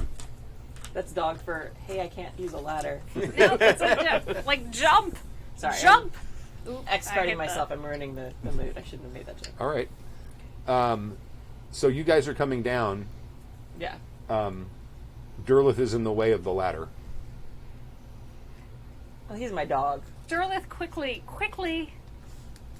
How much sanity did you lose? A lot. 15. Well, You know over. what, though? I think once my rifle was... I pulled out my pistol. You shoot the dog? No. Okay. But no, that's one of my sanity things. That's the gun my dad gave me. Your touchstone? Yeah, it's one of my Okay. touchstones. Well, in this moment, I can pervert those things now. Oh, you can? Okay. Yeah. Oh, I good. mean, I'm glad I brought that up. you can. I mean, I did that. That's 100% what she do. If one gun runs out of bullets, You're gonna grab the other one. she grabs the other. Now, are you still upstairs, or did you run? Once the gun was emptied and I saw it wasn't doing anything, I'd still have my guns. I'd probably like back out and start running. Okay. All right. So you're like at the top, and you're coming down. Yeah. You've gone down like 2 floors. Yeah. And you're probably 2 floors ahead of her, so you probably get to Derlith first, who is in the way of the ladder. And it's like, I don't know how much narration power I have with the madness. I'll tell you if you do something that I don't think is sufficiently Okay, insane. I think I'd try and grab the dog and like throw over a shoulder Okay. and just like try and do that in one motion as I go for the ladder. Okay, and muscle your way down the ladder. Give me a strength check. Why not the strength? It's not so bad. Yeah. Nice. Oh, damn. All right. No problem. So once you're down, are you worried about the dog anymore? No, like Okay. even as I get close to the ground, I probably like go. Okay. Now you see him limping away in one direction, Sure. and are you still standing there as he Well, I'm comes trying down? to get the dog. Okay, all right. Well, you're able to get the dog's leash, so you have the dog. Which direction are you guys going? I'm gonna go after Isadore. Okay, all right. So you're coming down the ladder, and that's a good place to end the scene. All right. Son of a bitch. So the three of you are going down. It's probably 4 a.m. So you're running down the street, and they're at like a full run, and they've been running for a while, and they're starting to get exhausted. They're not slowing down, but I mean they're starting to stumble, and he is definitely hurt. Isadore, please. Please. He is. You're obviously hurt. Please. And he's like, no, gotta get somewhere safe. Gotta get somewhere safe. And once I'm there, then I can look at it. And my ankle's probably like swollen to the size of a freaking melon. Oh yeah. Can I see your character sheet, please? Sure. Go ahead. This keeps up, you're gonna own that in a minute. Let's go to the clinic. We'll go to the clinic. We'll take a hack to the clinic. Just stop for just a moment. He will stop for a second, but he is basically just like, where's Doris? Did you run in the same direction we did? I have Did no Did idea. everyone run in the same direction? She's in a bout of madness like they are, but she was alone. I'm She all was by the last myself, one out. so nobody knows what's happening to me. So we'll find out what happened to her when you guys find her. There's mechanics Okay. for this. Well, no, this is what I was asking. It's Right. like, Now you're chasing. I chased Isadore. Right. Did those two also run in the same direction? He followed in the same direction, but she came down later because she emptied the rifle out. Yeah. Before she jumped onto the fire escape. So you guys were down the alley and out by the time she got down. Okay, so And, he sort of slows down a little, but you can tell that he's still sort of like limping in a direction. He doesn't really stop moving. He just moves a little slower. Mm-hmm. help me with Edward. He needs us. Please, Isadore. At that point, I just take a deep breath, Okay. and I grab my my medallion. I basically just utter a prayer, Okay. and I try to center myself a little bit. And Okay. going, all right, I'm in raw panic. Mm-hmm. Still need to get away. It's an imperative, but let's use our brains and actually do this smart. Okay. And he sort of centers himself and calms down. He says, "You're right. I'm in need of medical attention, and we're missing one of our party group. Did you see that thing? Did it get her?" I don't know. So we're able to stop Edward from barreling forward. Between the two of us. Isadore? Mm-hmm. No, he's with us, so I'm Okay. trying to Yes. get you to help me stop Yeah. him. So Yeah. we're able to stop him Yeah, without sure. too much Yeah. problem. Yes. Okay. I don't know. Well- I shot it 5 times. Nothing happened. Don't think on it now. You're here with us. You're here. We're alive. Dr. We're alive. Friedman, we are here and we're So many safe teeth. at the moment. Don't think about it now. We're going to go to the clinic and they'll help us there. Isadore's Okay. ankle is hurt and he needs help. Oh. Oh, all right. All right. We're going to yes. take a hack to the dream clinic. Okay. Okay. Maybe we were still dreaming. Yeah. Yeah, maybe it's still a remnant of a shared. Like we just Dream. came out of that. Maybe. It would make sense. The bullets did nothing, right? Yes. And if it was a figment of our imagination, the bullets would have done nothing. Oh. We'll just stop talking. We'll stop thinking about it at all until we get Okay. to the clinic. I can't help Just but be concerned don't- about Doris. I don't know. Just go to the clinic, and I will look for Doris. No, Derlith and I will look for Doris. No, not by yourself. But we need to go to the clinic first. Okay. I'll look around. I know it's like middle of the night, but is there anybody else on the street? No, I mean it is. The bars closed 2 hours ago. It's. I mean, you're probably. No, it's like empty. There is a hack we can take, right? Hmm. There's a cab. Make a luck roll. Oh, That's one you don't want me to do. I mean, you never want me to make a luck roll. Oh my god. Does it count if I made exactly my luck? Yeah. That was a 33 out of 33. Nice. All right. Yeah. So many threes. You're kind of looking around and you see a cab coming down the road. Okay, I'm gonna hail it. Okay. A little late tonight, love. Yes, we've actually had a bit of a problem. My friend here is injured, and we need to. We know some doctors in the area. Here's the address of their clinic. Can we get there? Righto. You need a hand in there, man. No, I believe I can manage it. He gets out anyway, and he goes around the side and opens the door, kind of just grabs you by limp the over shoulder. there, and I just get in the car. And then And he looks at you and he goes, "Haven't had any trouble tonight, have you?" Wink. And you. My dear friend. He knows. Oh. He knows. Oh. Now I get to fuck with people because you're all insane. All right, then. He knows. I'm sort of terrified at him. He says, "Oh no, I'm not getting in this cab. No, not with you." I mean, Isadore, you have to. We have to go No, to he the knows. clinic. He knows. I swear he knows. Doesn't. He doesn't. Look at the look in his eye. He basically starts to sort of He's limp away. talking about alcohol. No. Yes. He is No, what is he talking doing out here in about the middle of the night? alcohol. There's no cabbies This out here is at this his time. It's suspicious. Job. This is his job. Isadore, please. He starts If you flipping out. care at all about me, you'll get in this cab right now. Let's see how he would react to that.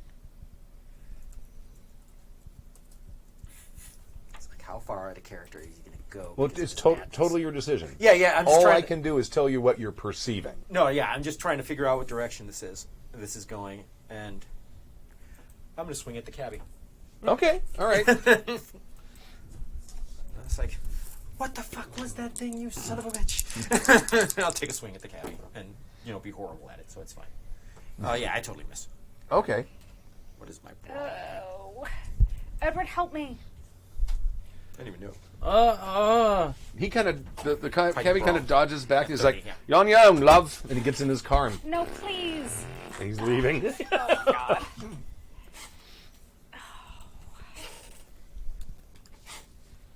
Okay. How far are we from the clinic? The other side of London.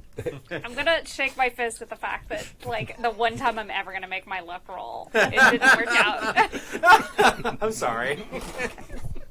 You're mad. It's all right. I'm trying to Completely insane. play this game the way it's intended. Has your character ever been to London?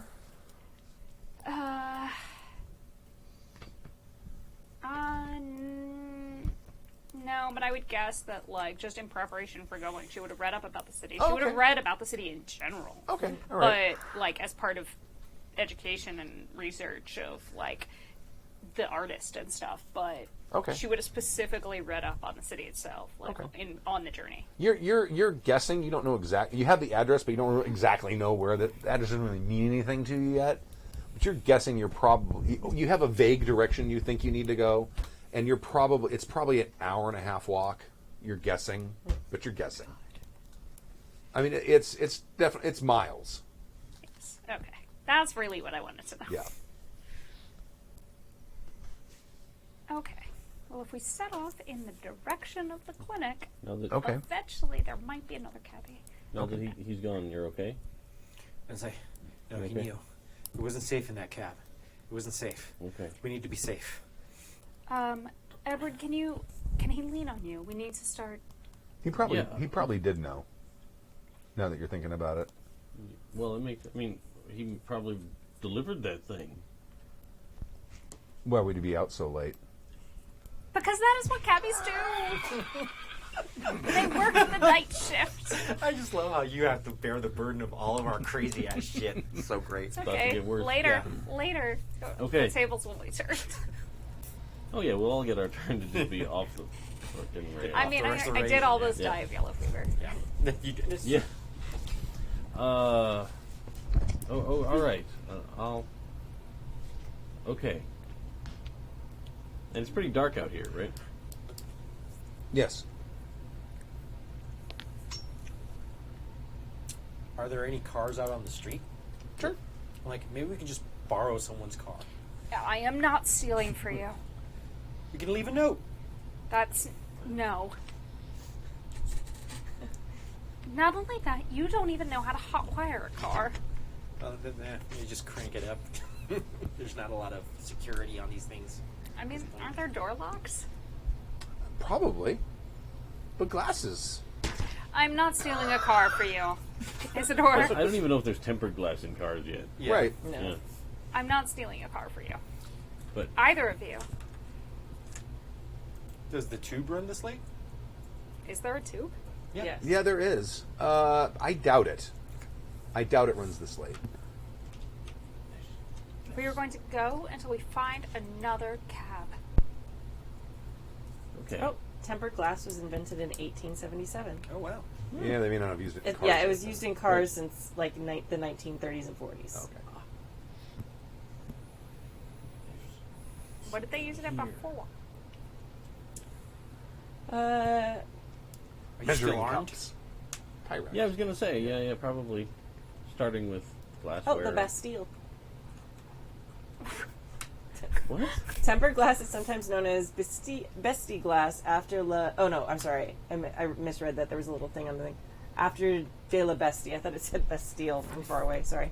I was like, wow. Yeah, no. I was That's... like, I don't particularly remember a lot of windows No. Sorry. associated with. We're gonna horrifying walk prison. until we find another... Yes. Until we find a cab. Another cab. Different cab. Yes, we can find a cab. We can get out of here. Yeah.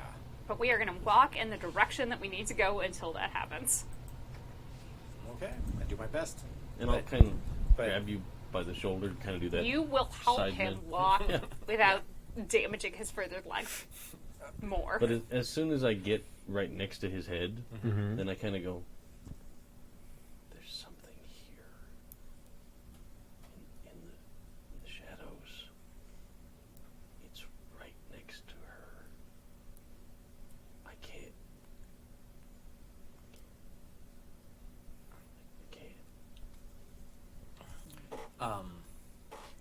So he gets sort of like this blanched look on his face. Sorry if that was too quiet. I It wasn't. Okay. oh my And god.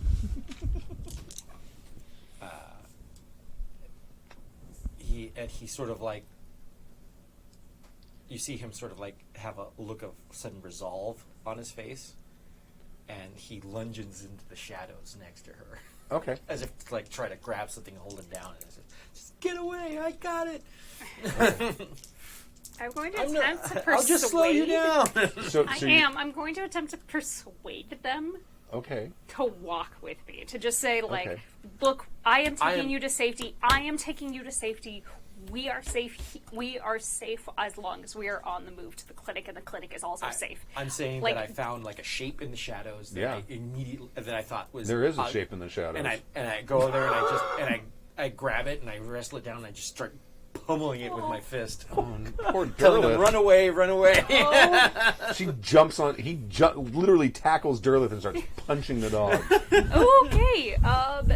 Jesus, man. My wife is going to kill me. Okay. Derleth. I guess the best thing I have here is persuade, to attempt to get him off of Derlith. Okay. To just say, like, get into his head, like, that is Derlith. He loved you. Stop hurting him. All right. And there's probably the yelps of the dog. And the yes, dog will be and the yelping at dog this is point. yelping in pain. Oh my god, this is such a nightmare situation. I feel so bad. And that is an 18 under my 55. Okay. All right. Oh, she starts reasoning with you, and then you realize that the screams you're hearing of this creature that you're trying, and unsuccessfully to Yeah. to subdue is actually the squeals of a dog, and you're actually punching a dog. I immediately let go, and I just sort of whimper and cry in the corner. Derleth kind of comes behind you. He's limping. He's hurt. Comes behind you, and he kind of sits behind you, and he's like rubbing his shoulder up against the back of your legs. Just gonna kind of like. As soon as he lets go, though, I'm running Okay. down the street. It's horrible.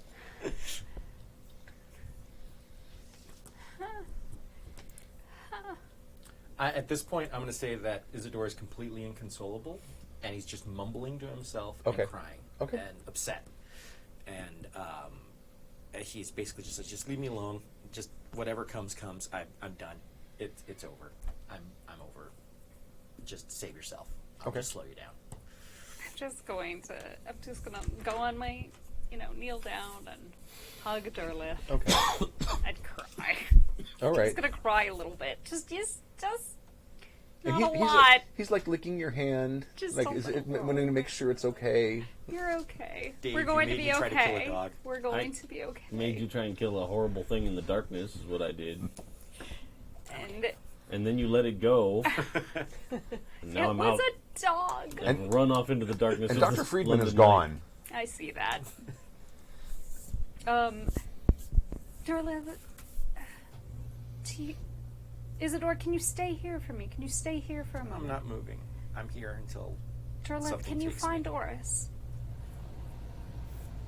Do you know where Doris is? Derlith, please. Wow, look at that roll. Oh, 3. Derlith has a supernatural sense that best just boy. hones in on Derlith. He is the best of boys. He gets up and puts his nose to the ground and starts moving back the direction you guys came. He's limping. He's having a little trouble getting along. But he is going. He's being a good boy. He is following his master's scent. I have 40%. I have 40 in first aid. I can try this. I can try to see if I can Okay. rip off a piece of my petticoat or some nonsense to, Yeah. help the dog. Okay. I need to help this puppers. He's the best puppers. He's such a good boy. You're shaking me to my core here, Stu. Oh my god, I rolled a 4. I rolled a 4. You rolled a 4. I Okay. rolled a 4. All right. So he basically, it looks like he's either sprained or got a fractured front paw.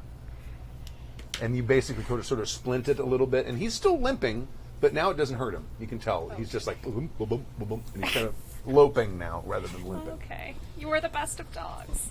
And he starts heading back in the other direction. Whoever paid for this dog, money well spent. Thank you. And he goes back to the alley, and then he goes down the alley, and he kind of looks up to where the hotel fire room escape was, is? Yeah.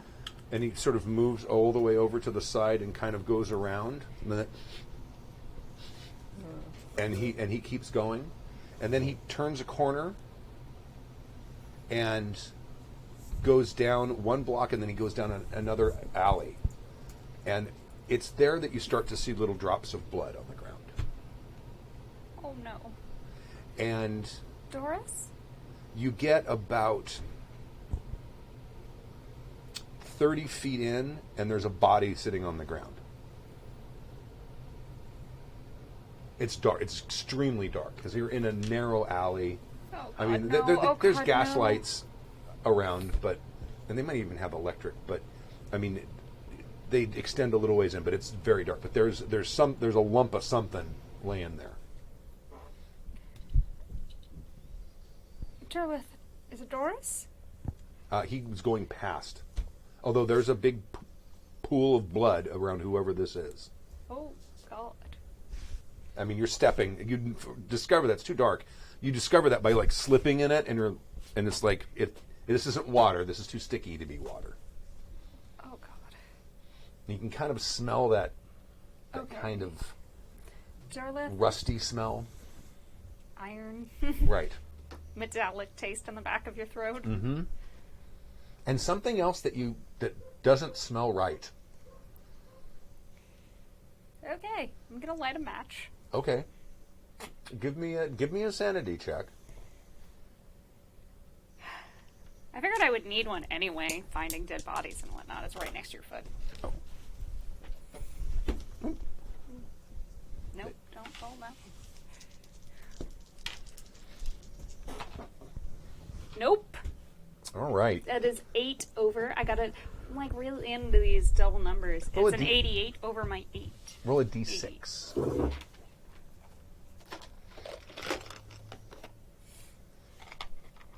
We're all in trouble tonight, folks. It's a 1. Okay. Oh, nice. Apparently not that much trouble. It's like, ah!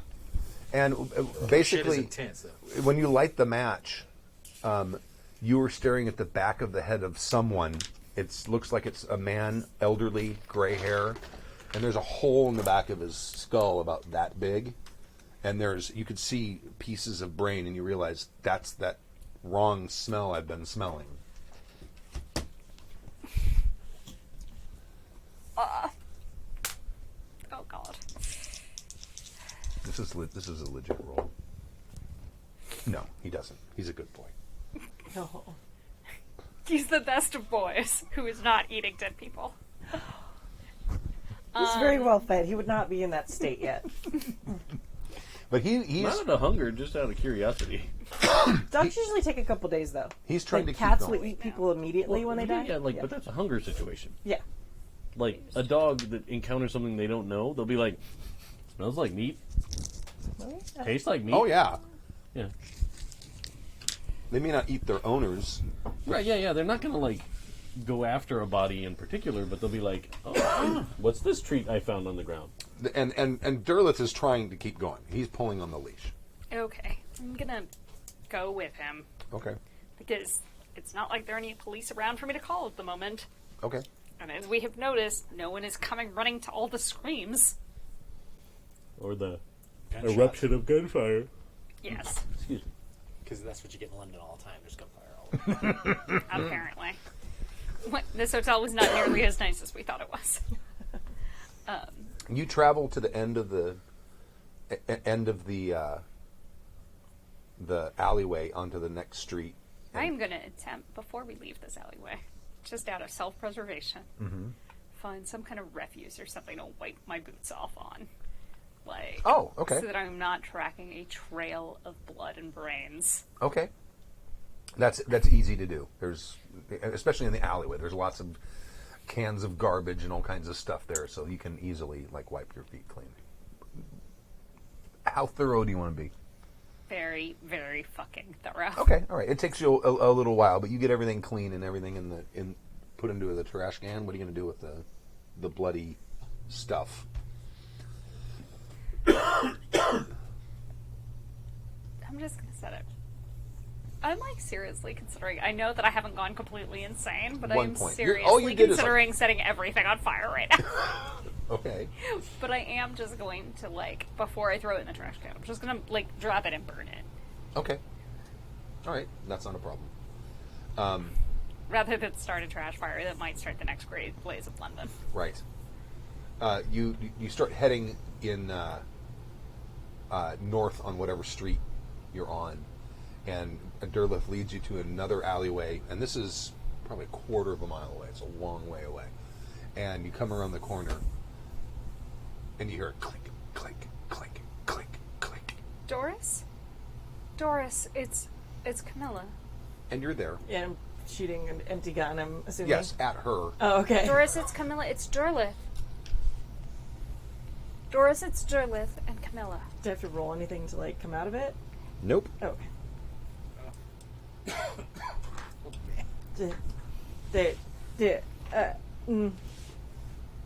I think when she sees Darla, she might, like, chill out just a little bit.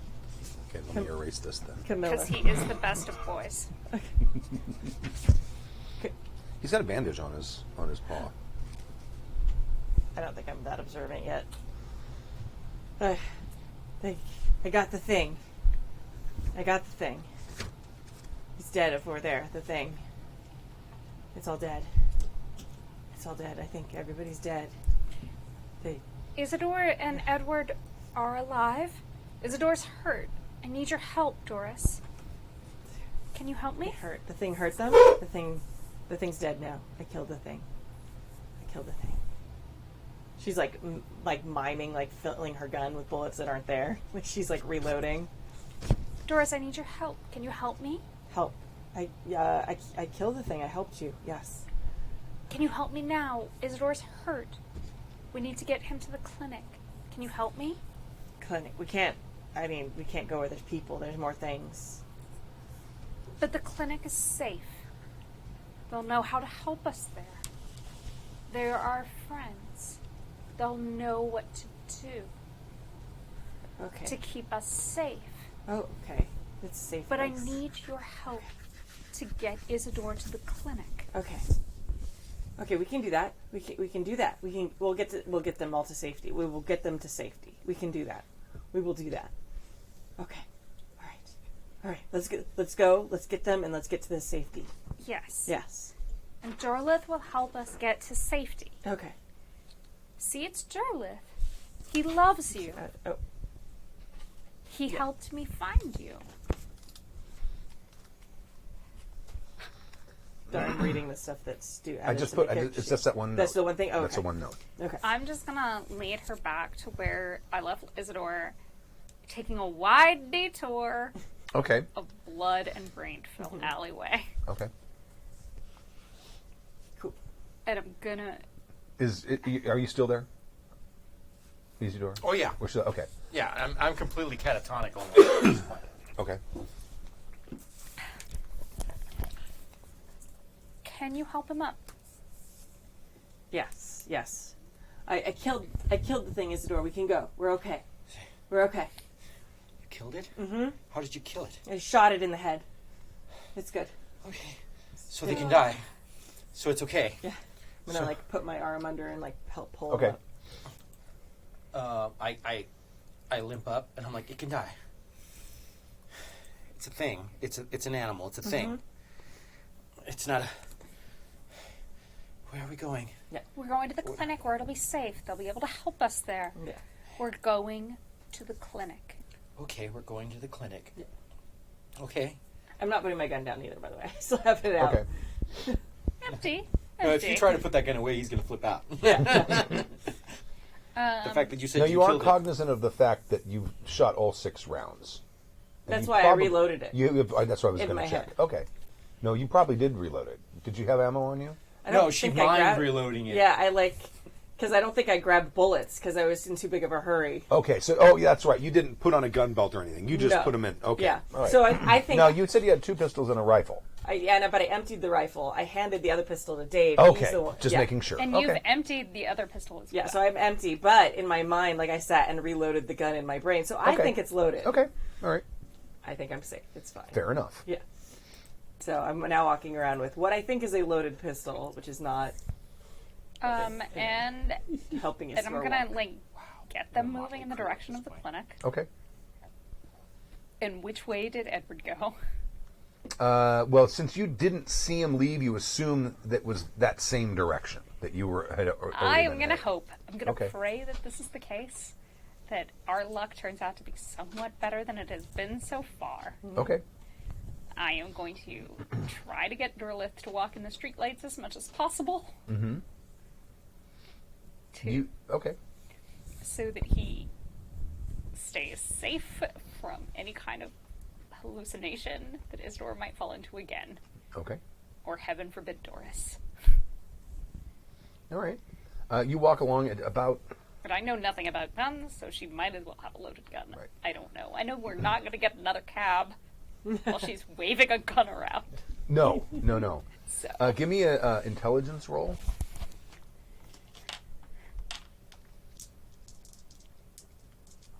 This is to see if you can... Nope. How much? 78 over 65. Oh, okay. All right. You're Trauma. not... You've been walking for probably an hour and a half, and you're not finding the street name. But that would put us at about 5:36. It's dawn. So People people are are starting to go out and about.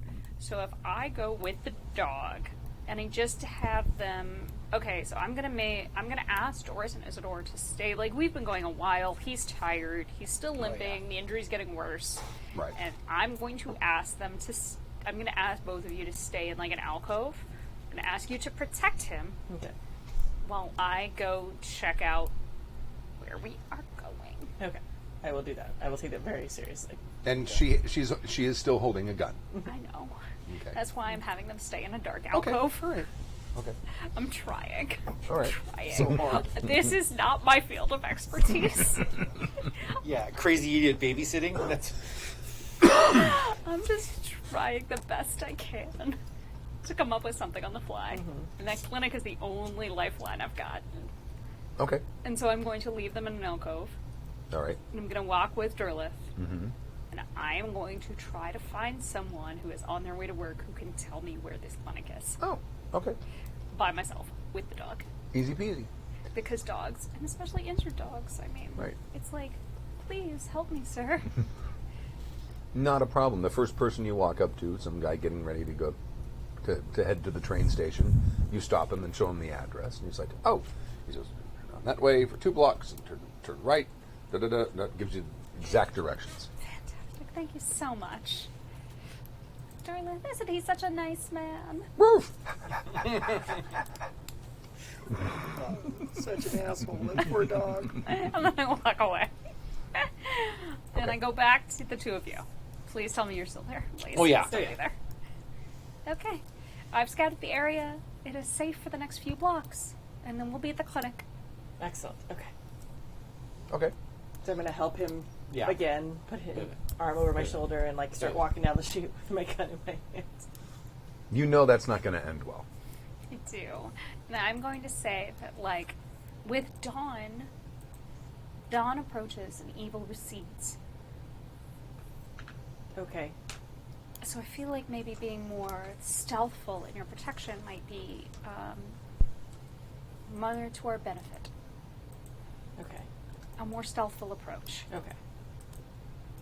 Yeah, if people start shouting, they might be more likely to notice us. Okay. Exactly. Okay. We want to, conceal our presence as much as possible, blend in with the people that are out and about so they don't know that we're here. Yes, we don't want us to know that we know that they can be killed. Exactly. Yeah. Okay. All right, so she puts it in her pocket. Okay. Her hand's still on it, though. All right. Like she hasn't pulled her hand out. Or she's... Just so long as it's not in sight. Yeah. All right. So now you walk to the okay. Clinic. I just start ringing the Make bell. a spot hidden roll. Okay. Those dice have not been good to me. 57 under my 65. There's someone across the street watching you behind a newspaper. Do I know who it is? Is that word? It's Dr. Freedman, yes. Okay.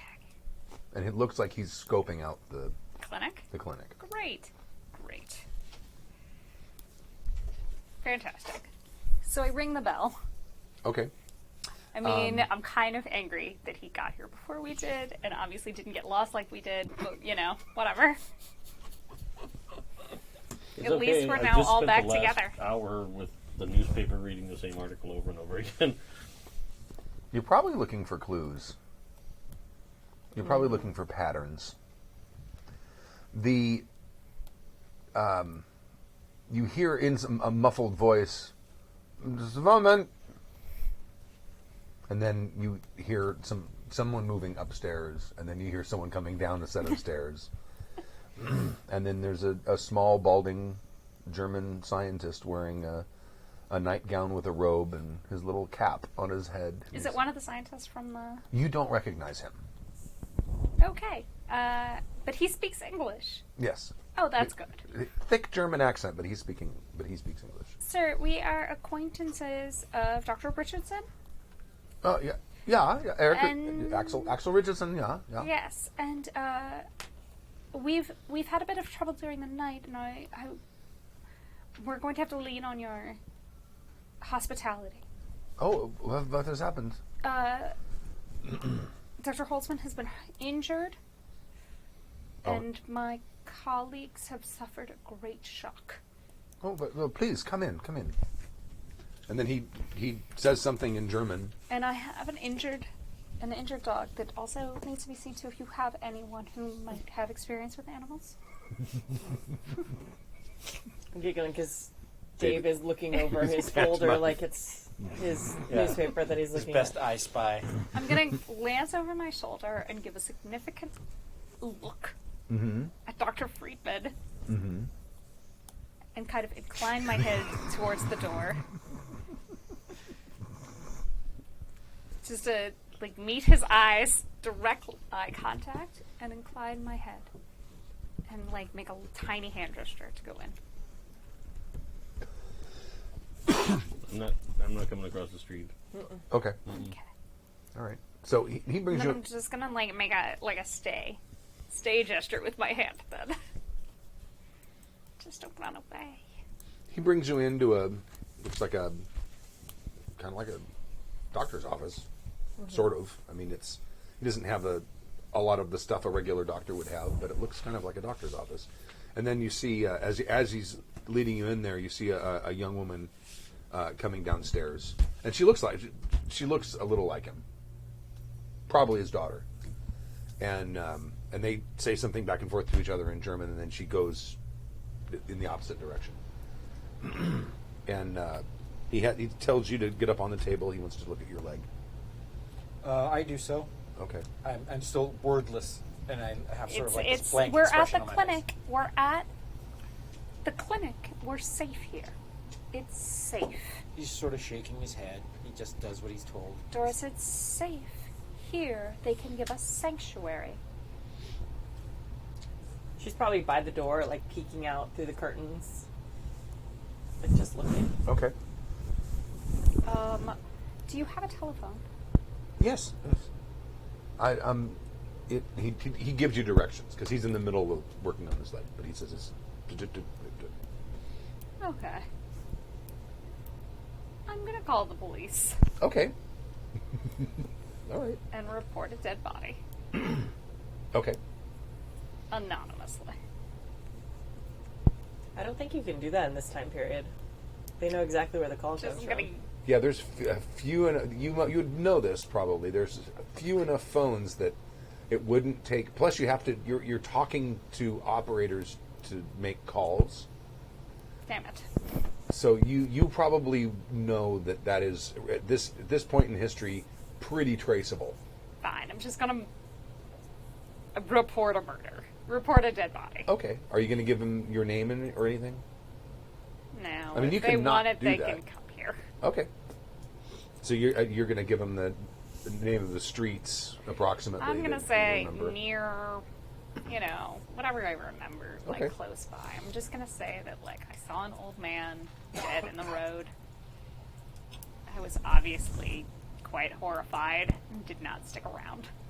Okay. Due to my horror.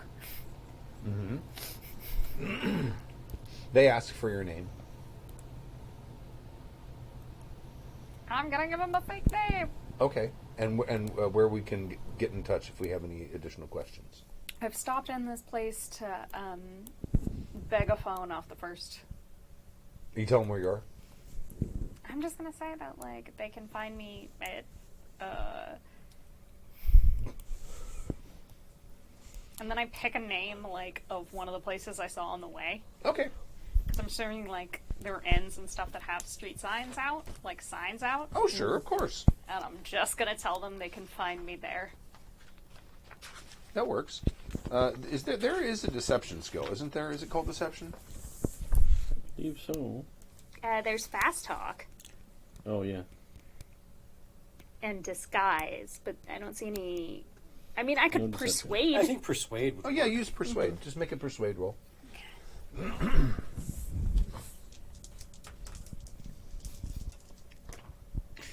That's a Bam. 14, so Okay. that's a 14 under my 55. They find nothing about your story puzzling or inconsistent at all. They're like, what a good Samaritan. And then they thank you and they hang up.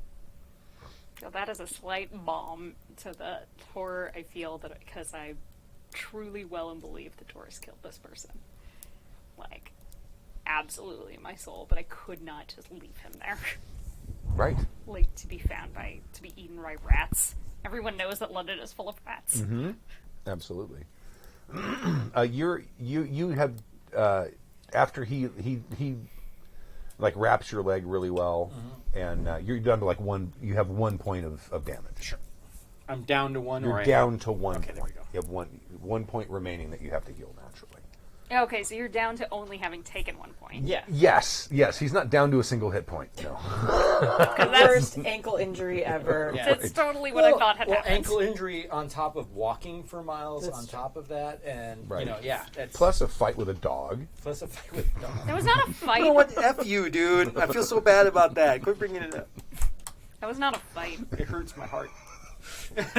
This is. Yeah, it wasn't That a was fight. bullying. Yeah, that was bullying. That was me being a... This would not be the first time Dave's character was involved in the murder of a pet. My pet. My pet specifically. How dare you? Look, I'm not going to refer to about other times, but this time. And wait. are any of the doctors here, like, they're all psychologists, they're all in that Psychiatrist. Psychiatrist. This guy's a whatever. psychiatrist, which is also a medical It's doctor. totally the same thing, right? Yeah. So They can prescribe drugs. Yeah. I'm just gonna say And they went to medical school. that I wonder if I can do this in a way that's not going to make everything terrible. And I probably cannot. Because all of my strength-based skills are terrible. I have no combat-based skills. So, I'm going to say, like, in addition to the... Obviously, they are in mental distress. Right. Dr. Freedman, our also companion, is across the street. He refuses to come in. He does not feel safe. Is there anything that you can assist me with into persuading him to come inside? Yeah. Says, put Mr. Holzman, Holzman. Yes. ice. Put ice on it. Try to stay off. Elevate, please. And then he goes over and he grabs a syringe and a bottle from the shelf. He says, "Let's go." Doctor after my own heart. Yeah. Germans are so matter of fact. I love it. Maybe give me a moment first, and then... Yeah. Okay. So I go across the street to Are you. you by yourself? At the moment, yes. Okay. Dr. Freedman, the clinic is safe. We'll be safe there. Dr. Holzman and Doris are both inside. You left him alone in there with the thing? They're not alone, they're together. With Doris is the keeping thing? us safe inside. But I saw it. No. It walked in with you. No. I saw it. You saw Derlith. You remember Derlith? Do you remember Derlith? I do. But But didn't you love Derlith as much as we did?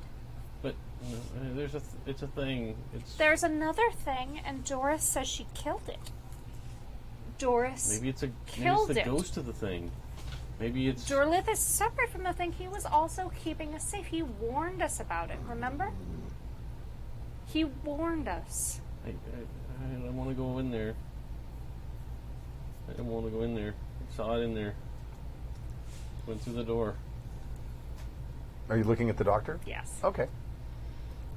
But it's safe inside the clinic. The clinic will keep us all safe together. I'll look at the doctor and I'll go, He's gone. He was across the street. He's not there anymore. Oh. I thought he came closer. I'm sorry. My bad. He didn't. I came up You're right, alone you're right. to you. Yeah. Does Dr. Kistler, right? Kistler's clinic, did they capture it? They're helping us with it. They're helping us with the problem. Okay. All right.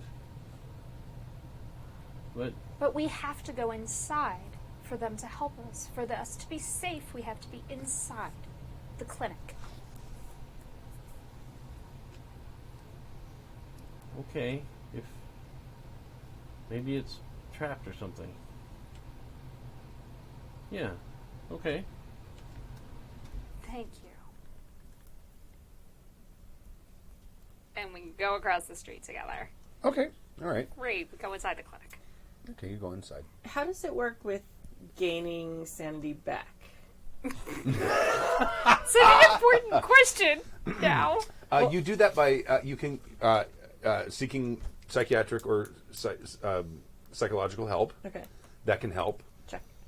You can also spend time with your touchstones, the significant things on the back of your character sheet. That gives you the ability. It's sort of like self-care. It gives you the ability to gain some back. Okay, as because well. that was my question. Because Camilla is my significant person, Right. and my gun is one of my treasured possessions. Right. I've been spending time. Now, with that thing both I of wrote those on there, things. you don't know that. No, I know. That's I don't just know a that. data point. Yeah. Okay. No, I'm convinced that I killed the thing. Yes. I don't realize that I killed the poor guy. So I've been spending a significant amount of time with Camilla and my gun.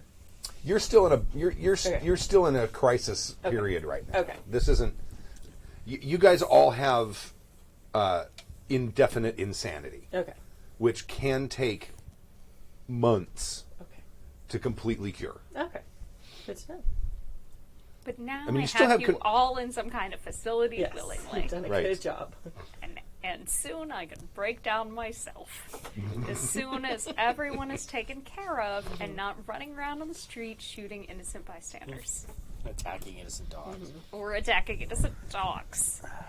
Or convinced that the team dog is a monster. As opposed to the best of the boys. Sorry. Anyway, I didn't mean to stop. There was going to be an interesting scene when they came in. So. Okay.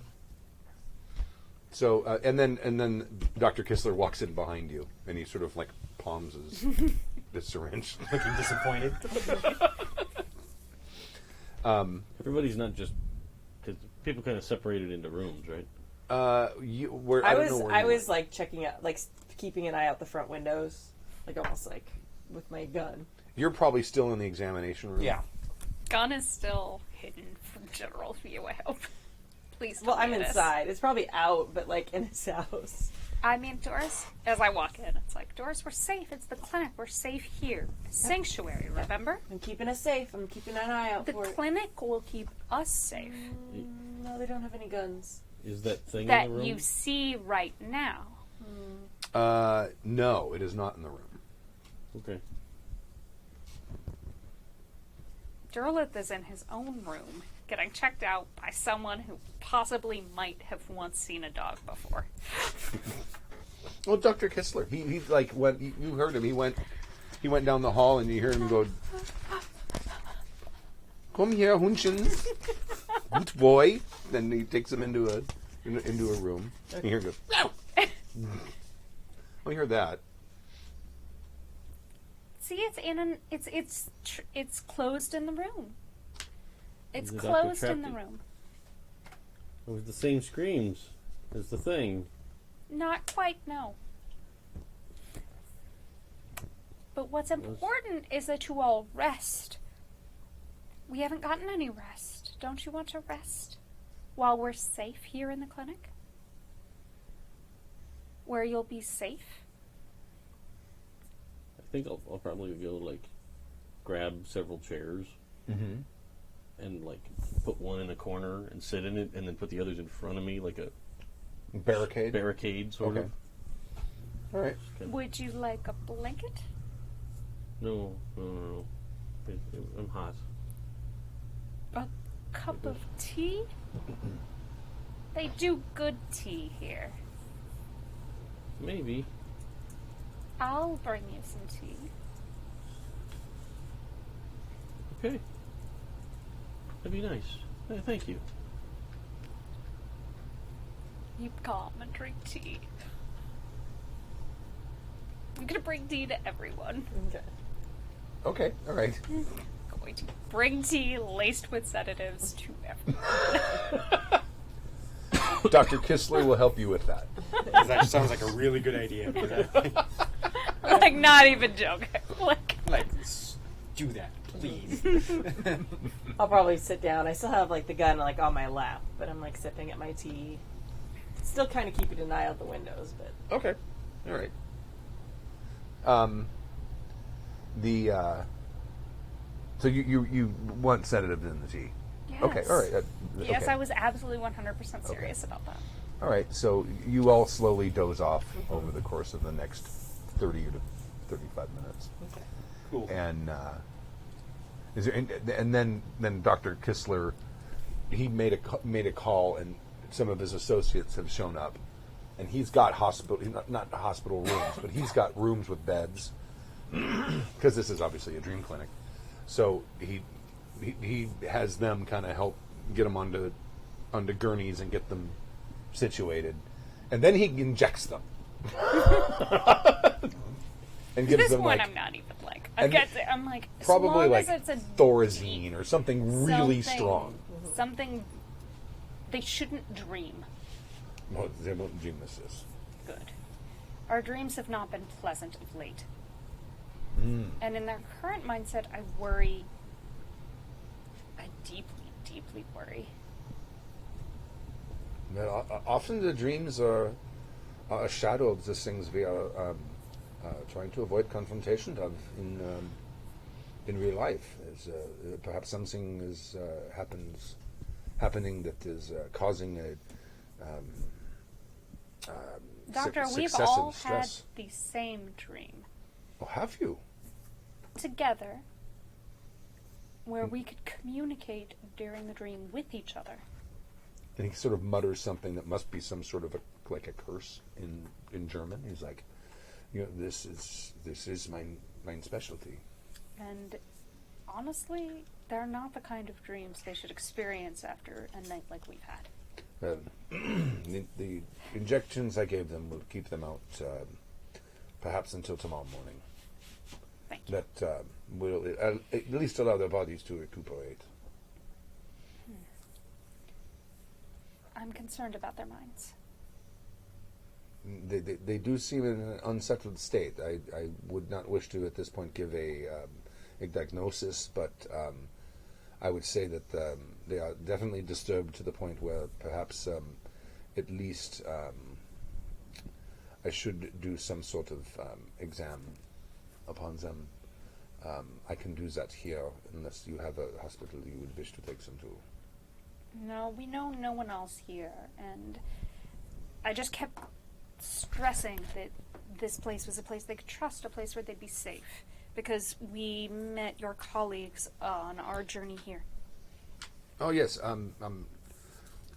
Richardson.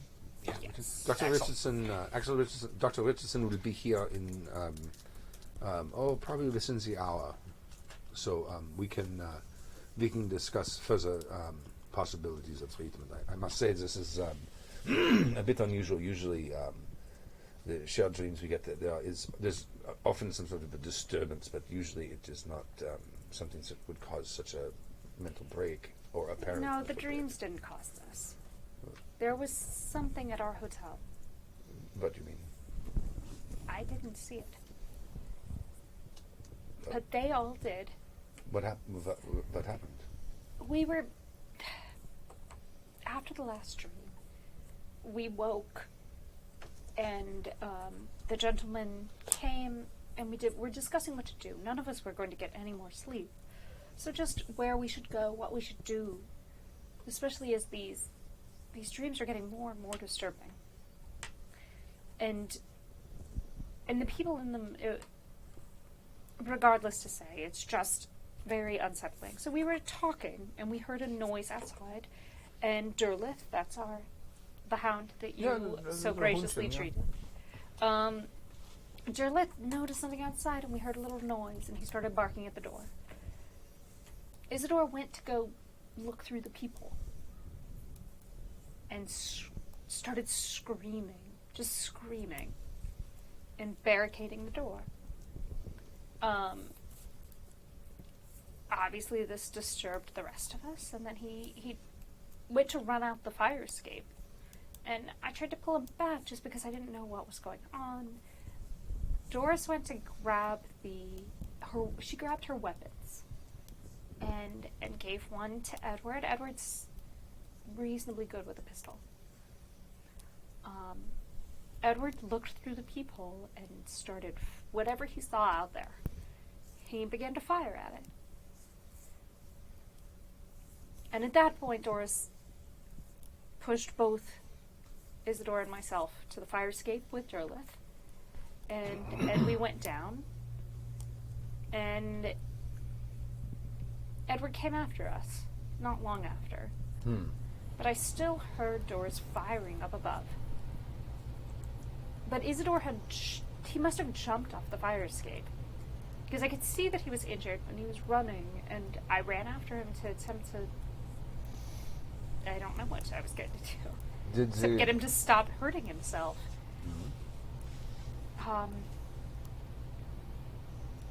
Did the whatever it was on the other side of the door pursue? I don't know. I ran after Isadore. My main concern was for his health, his safety. But nothing chased you. Nothing chased me. But Doris was still there when I rounded the corner after Isadore. I don't know what happened to her. She said she killed it. Whatever it was. But honestly, I'm not sure that she managed to hit what she thinks she hit. Invite your scissors. Just because of her disturbed mental state, you know? She was also obsessed with her weapon when I found her. Derleth led me back to her. Once it was clear that Edward and Isadore wouldn't move any further without additional assistance.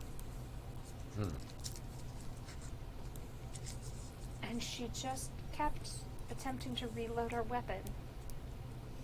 But she had no more bullets. But I don't know that she knows that. Did but the evidence was you did not see it at all. I didn't see it, no. Perhaps we can have some discussions with them when they wake up in the morning.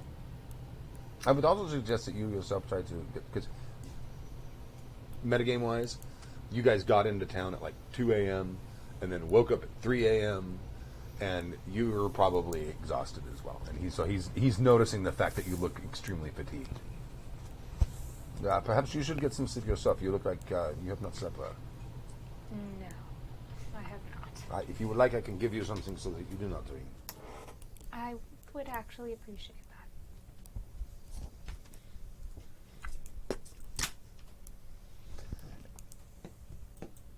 And the next morning, all of you can regain 1 point of sanity. Yay! Yay. That whole point that I lost that time. Right. But just the one. Okay. You're not going to get another point of sanity back for a night's sleep under Thorazine or whatever he used.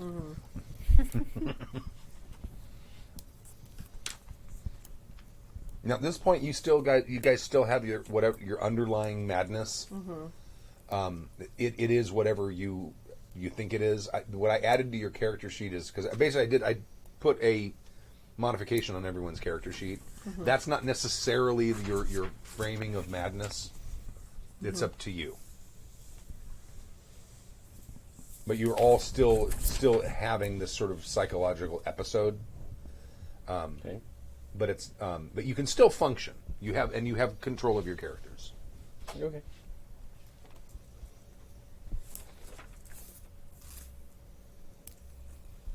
You wake up. You probably wake up first, and Okay. you hear Derleth barking, and you hear an old man's voice saying, "Ja, komm Hundchen. I have a breakfast." And I remember everything from... Yes. Okay. Yeah. Am I tied to the bed or something? No. Okay. No, you're not. Right. And then you all wake up around the same time. I'm going to get up and... Is there a mirror in my room? I'm going to go and... Whoa. Try and make myself a little bit more presentable. Okay. But I'm not putting my gun down. I was going to say, Okay. you feel something heavy in your pocket. Yeah. Okay. Keeping it there. Okay. Do you look at it? Probably, yeah. There's dried blood on the around the end of the barrel. Okay. Is there... I don't have anything to... I'll probably start breaking it down to clean it. Okay. Just because. It's a revolver, right? Yeah. There's not a lot of breaking down. There's a little bit. But there's not a lot. Yeah. Basically, you just Do need the thing, yeah. cloth, and you just start Yeah. wiping it down. I'm just doing it, and I don't really want to go out that door yet. I'm okay. I'm going to Okay. make myself look nice and clean my gun and just sit here. Okay. These are things I can control. I'm gonna go out to check on, just to ask. Okay. First of all, like, has anyone else woken up or gotten out of their rooms? No, no one's gotten out of their rooms yet, I assume. Oh no. Okay. I probably And- will. Okay. Maybe Okay. around the same time, but I'm doing all right. Yeah. Good morning. Good morning, Doctor. Whew. That was somewhat refreshing. I'm so glad. Dr. Kurtzman? Kurtzspiel? Kistler. Kistler? Mm-hmm. Yeah, no, that wasn't even close. Dr. Kistler, I believe, said something about breakfast, and I will meet you down there. Oh, very good. Huh. And you see Dr. Richardson walking down the hallway, heading in your direction. Well, good morning. Good morning. How are you? I'm feeling much better. Ah, very well. Very well. Do you know if Mr. Holzman is, Dr. Holzman is awake yet? I have not seen him. I just emerged myself. But I will let him sleep then. You can hear this conversation outside through the door. Dude, he's writing a note, Okay. and he's finding something solid that he can hang something from. Oh, okay. All right. I'm gonna knock on your door. Okay, there's a knock on the door. Isadore? Yeah? Isadore, it's Camilla. Oh, good morning. He sounds very sheepish. Isadore, open the door. I'm sorry, I'm not decent. Well, then make yourself decent and open the door. I'll wait. All right, you hear like a drawer opening and some stuff going on. And he opens the door, and he looks very gaunt, and he still has a very significant limp. Well, sprained ankles don't heal overnight. But you, I believe, could use a good breakfast, and the good doctor has made some for us.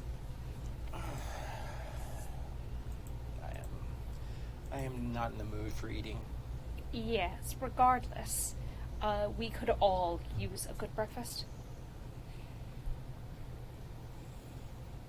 Together.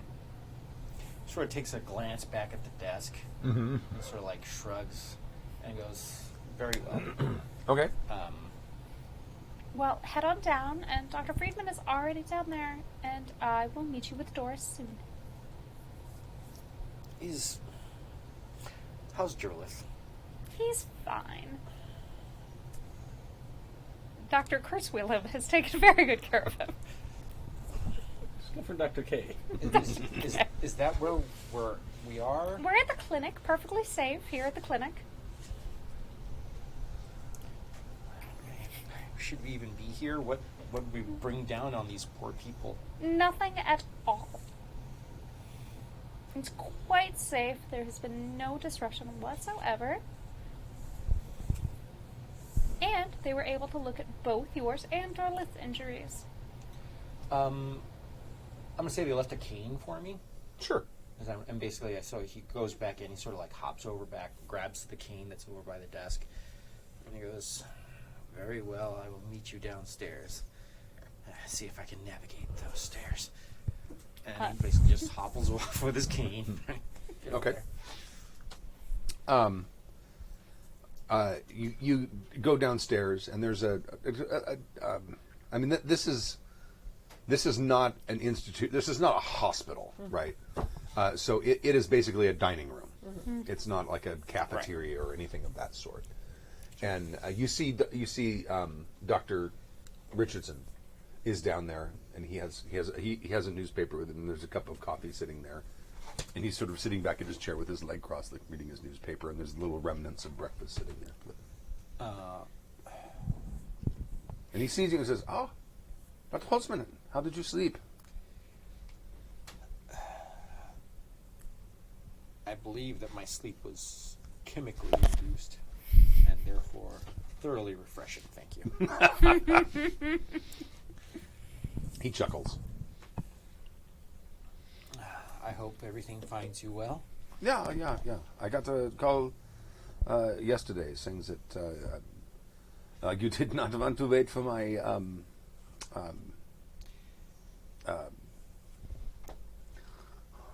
introduction. Please excuse me.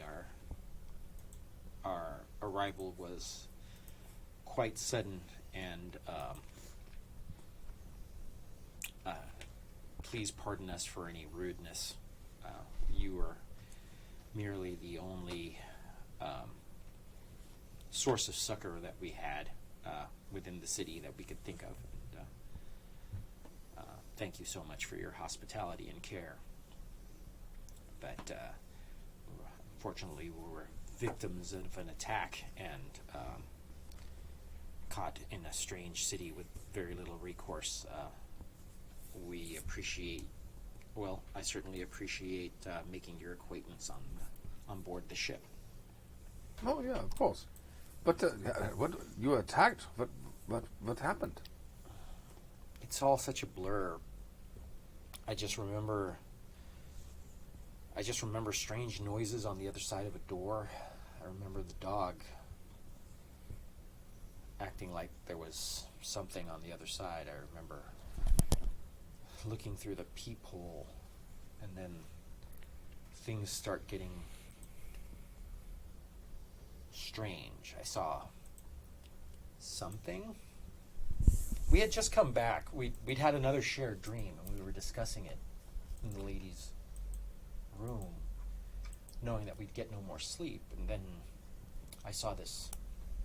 I can't even accurately describe what it looked like, but it was almost solid and fluid at the same time. It looked like a very large wolfhound made out of, covered in like armadillo sections. Is it possible? This is still possible as a dream. That is what the doctor and I proposed last night, that perhaps we were still under the effects of some sort of shared hallucination. I was extremely startled by this thing and begged the group to follow me out the fire escape and leave the room. They wouldn't listen since it was all so abrupt. Then I decided to take it on myself to seek safety and perhaps some assistance.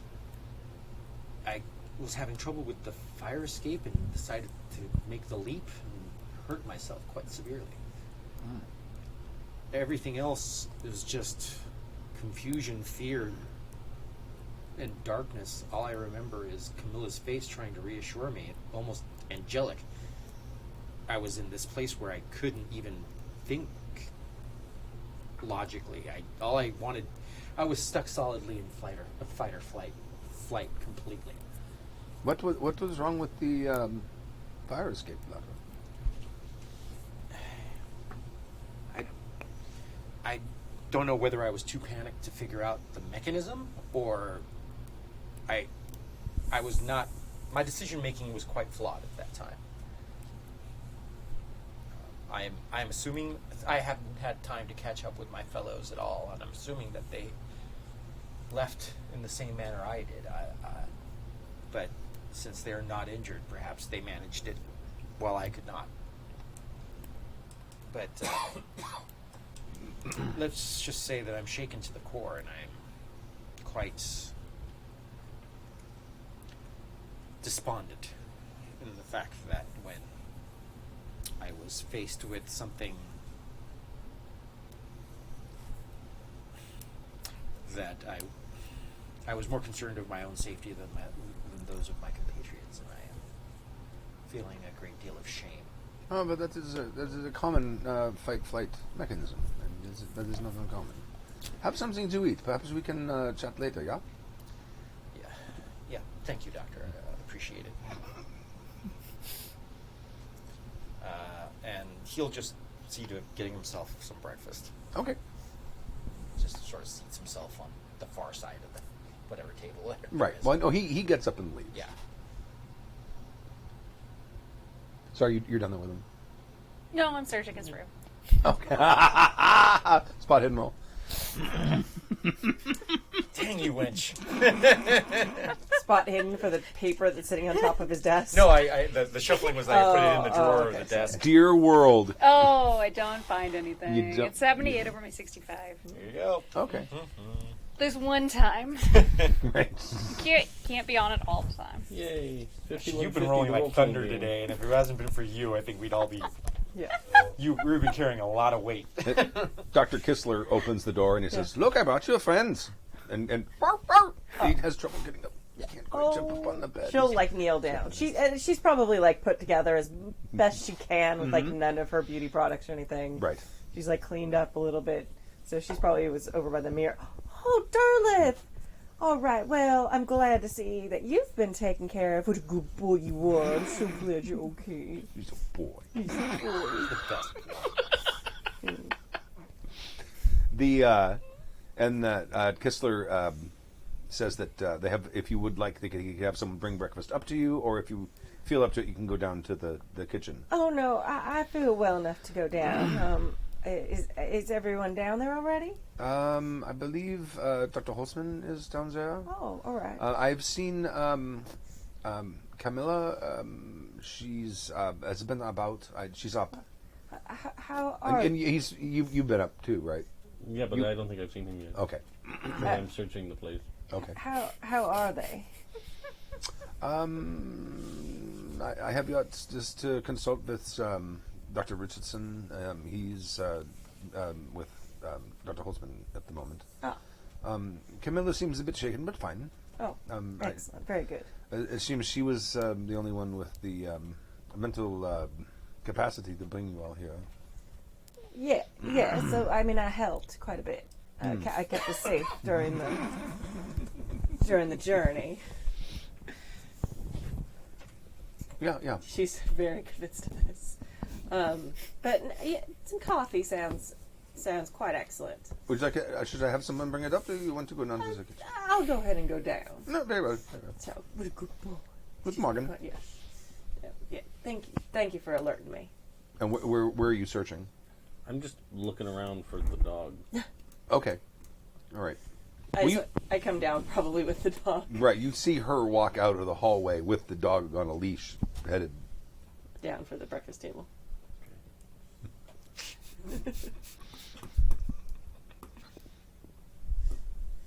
Dr. Kistler sees you and says, Dr. Freedman. Shh. That is... Give it a second. Okay. Good morning. How did you sleep? Very good. Feeling a little bit of that Thorazine haze, if I'm not mistaken. Yeah. Food will help that. Yes. Would you like me to have someone bring something up for you, or you wish to go down to the kitchen then? Well, I think that would be wonderful if I'll bring if- something up? Yes. Right, there we go. Yeah. There, I have to say, your clinic is extensive. Yeah. Have you been to the laboratory yet? I have not. Oh, you should, the laboratory is that's the majority of our research is in the dream laboratory. I'm fascinated to read some of your work. Oh, certainly. Yeah. I can take you to my office and show you through some of my published works if you would like to. Oh, that'd be fantastic. I didn't have a chance before we left New York to acquire anything, and we met your colleagues on the ship on the way here. So. Yeah. Dr. Richardson mentioned that. I'm very curious about this shared dreaming thing. It's not something I've professionally encountered before. It is a very rare. I'm losing words. I need to read dictionary every night. Phenomenon. And many of the people who think they have it was simple coincidence. But occasionally we have, on a few occasions, been able to give someone information which they had no way to convey to the fellows, who were able to convey it whilst asleep. And this we find very exciting. It's interesting, the connections a human mind could make. Ah, indeed, indeed. Dr. Richardson, he tends to believe that this, that the dreams happen in some sort of a ethereal place that is a persistent thing. We have no evidence of this. Well, a theory, Indeed, indeed. or But it- perhaps we just connect to each other in ways that we have not detected yet. This is possible, yes. But that is the brunt of our study. Well, yes, I'd love to do some reading and perhaps have a small breakfast. Certainly. I will. I'll have some books brought up, and I'll have them bring out some bigger for you. Fantastic, fantastic. And thank you again, especially for the very late arrival. Oh, yes. Yes, it is not a problem. I understand. Do not worry yourself over it. And he leaves. And then, like 10 minutes later, someone comes up. No, it's a hospital. No, like 4 hours later, someone comes up. No. It's like a house. Here's your It's breakfast. different. Yeah. And It's they bring up dinner breakfast. time. And that brings up preliminary dream research from the London Psychiatric Academy. Editor Very good. Dr. Heinrich Kitzler. I'll dive into it. Okay. In our Luft B&B. Medicated bed and breakfast. Seriously. Okay. The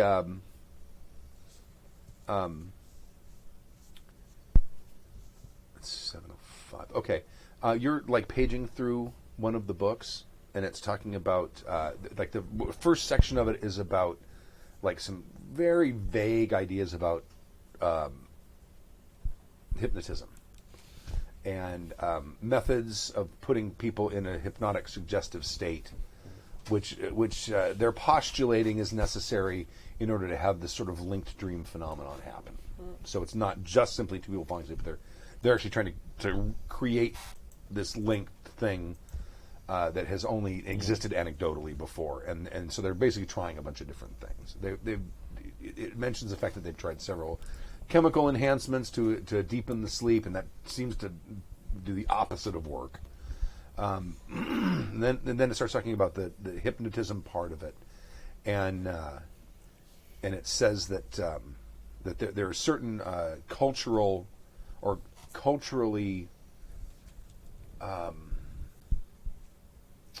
significant symbols that seem to help put in this conducive state, and they're on the colored plate on the next page, and you turn the page and you see the yellow sign. And we'll leave it right there. Very good. Jesus criminy cripes, That this was- episode. An intense session. That was very good. All right. Yeah, I got to flex the muscles of the sanity Madness. system. You did. What do you guys think of how sanity works when shit goes really bad? Oh, I like No, it. I've done this before, and yeah, it's it's crazy sauce. And actually, I think that we did a really good job is sort of like staying on that crazy train. Oh, absolutely, And absolutely. it was just watching Pooja just try to You did a great herd job. all the Oh, cats yeah. was just I was amazing. like, I am holding on to my own sanity by a thread. Buy this woman a While drink. I just picked something I latched on and was like, okay, I've got one goal. I've got one goal. I'm always the one that opens the thing or looks. Yeah. Always. Yeah. I think the thing, like with Doris, like I don't think she would have seen it. I think she would have taken off if she hadn't felt like she needed to shoot and protect you. So it worked out really well the way you looked and you took off and you're like, no, we should see what made him lose it. Yeah, I was like, that's Not what right, could it normal. possibly be Yeah. out there? Yeah. That now he's barricading the All door right, and Scooby Doo running. gang. Yeah. We come to a pact that if one of us tells the rest of the group to run, we just do it. Excellent. All right. Awesome. Well, I'm thank you. just saying, Oh, good. if somebody was just suddenly fire escape run. I'm gonna jump out the fire escape from the 4th floor. Maybe you too would have taken just a little bit of a pause. I think everybody acted completely appropriately whatsoever. It's just every time I play this call, that's sort of the thing that everybody does. Or somebody just flips out, and then they go, "Let's get the hell out of here!" And everyone's like, "No, That's fine. But I think that after the second or third time that something like that happens, everybody should just go, "Yeah, you know what? Let's just get the hell out of here." Right. I mean, honestly, after the first time. Yeah. Because, I'm never going through that again. Just learn a lesson at that point. But yeah. It's possible I might abandon you all next time. Then we're screwed. Yeah. You murdered someone. I think I might have, yeah. That's exciting. Yeah, but even worse, I heard a dog. That is worse. No. That is the worst thing ever. You tried to defend me from a horrifying darkness demon. Yeah. Indeed. He was the best of puppers. Yes. Still is. He's such a good boy. All right, thank you very much for joining us for session 7 of Murmurs at the Abyss, and you can see that show and more fine shows at happyjacks.org/shows, and it has all of the stuff that we're running here currently, and we'll see in the foreseeable future. We'll see you in 2 weeks for session. No, this is session 8. That is the session Ocho, 8. yeah. Yes. 2 weeks. 2 weeks. That's Bye. it. I'll leave you with the thing. There you go. Along the shore, the cloud waves break, the twin suns sink behind the lake, and the shadows lengthen in Carcosa. Strange is the night where black stars rise, strange moons circle through the skies, much stranger still is lost Carcosa. Song of my soul, my voice is dead. Die thou unsung as tears unshed, shall try and die in lost Carcosa. Strange is the night where black stars rise, and strange moons circle through the skies, but stranger still is lost Carcosa. Songs that the Hyades shall sing, where flap the tatters of the king, must die unheard in dim Carcosa. Song of my soul, my voice is dead. Die thou unsung as tears unshed, shall try and die in lost Carcosa.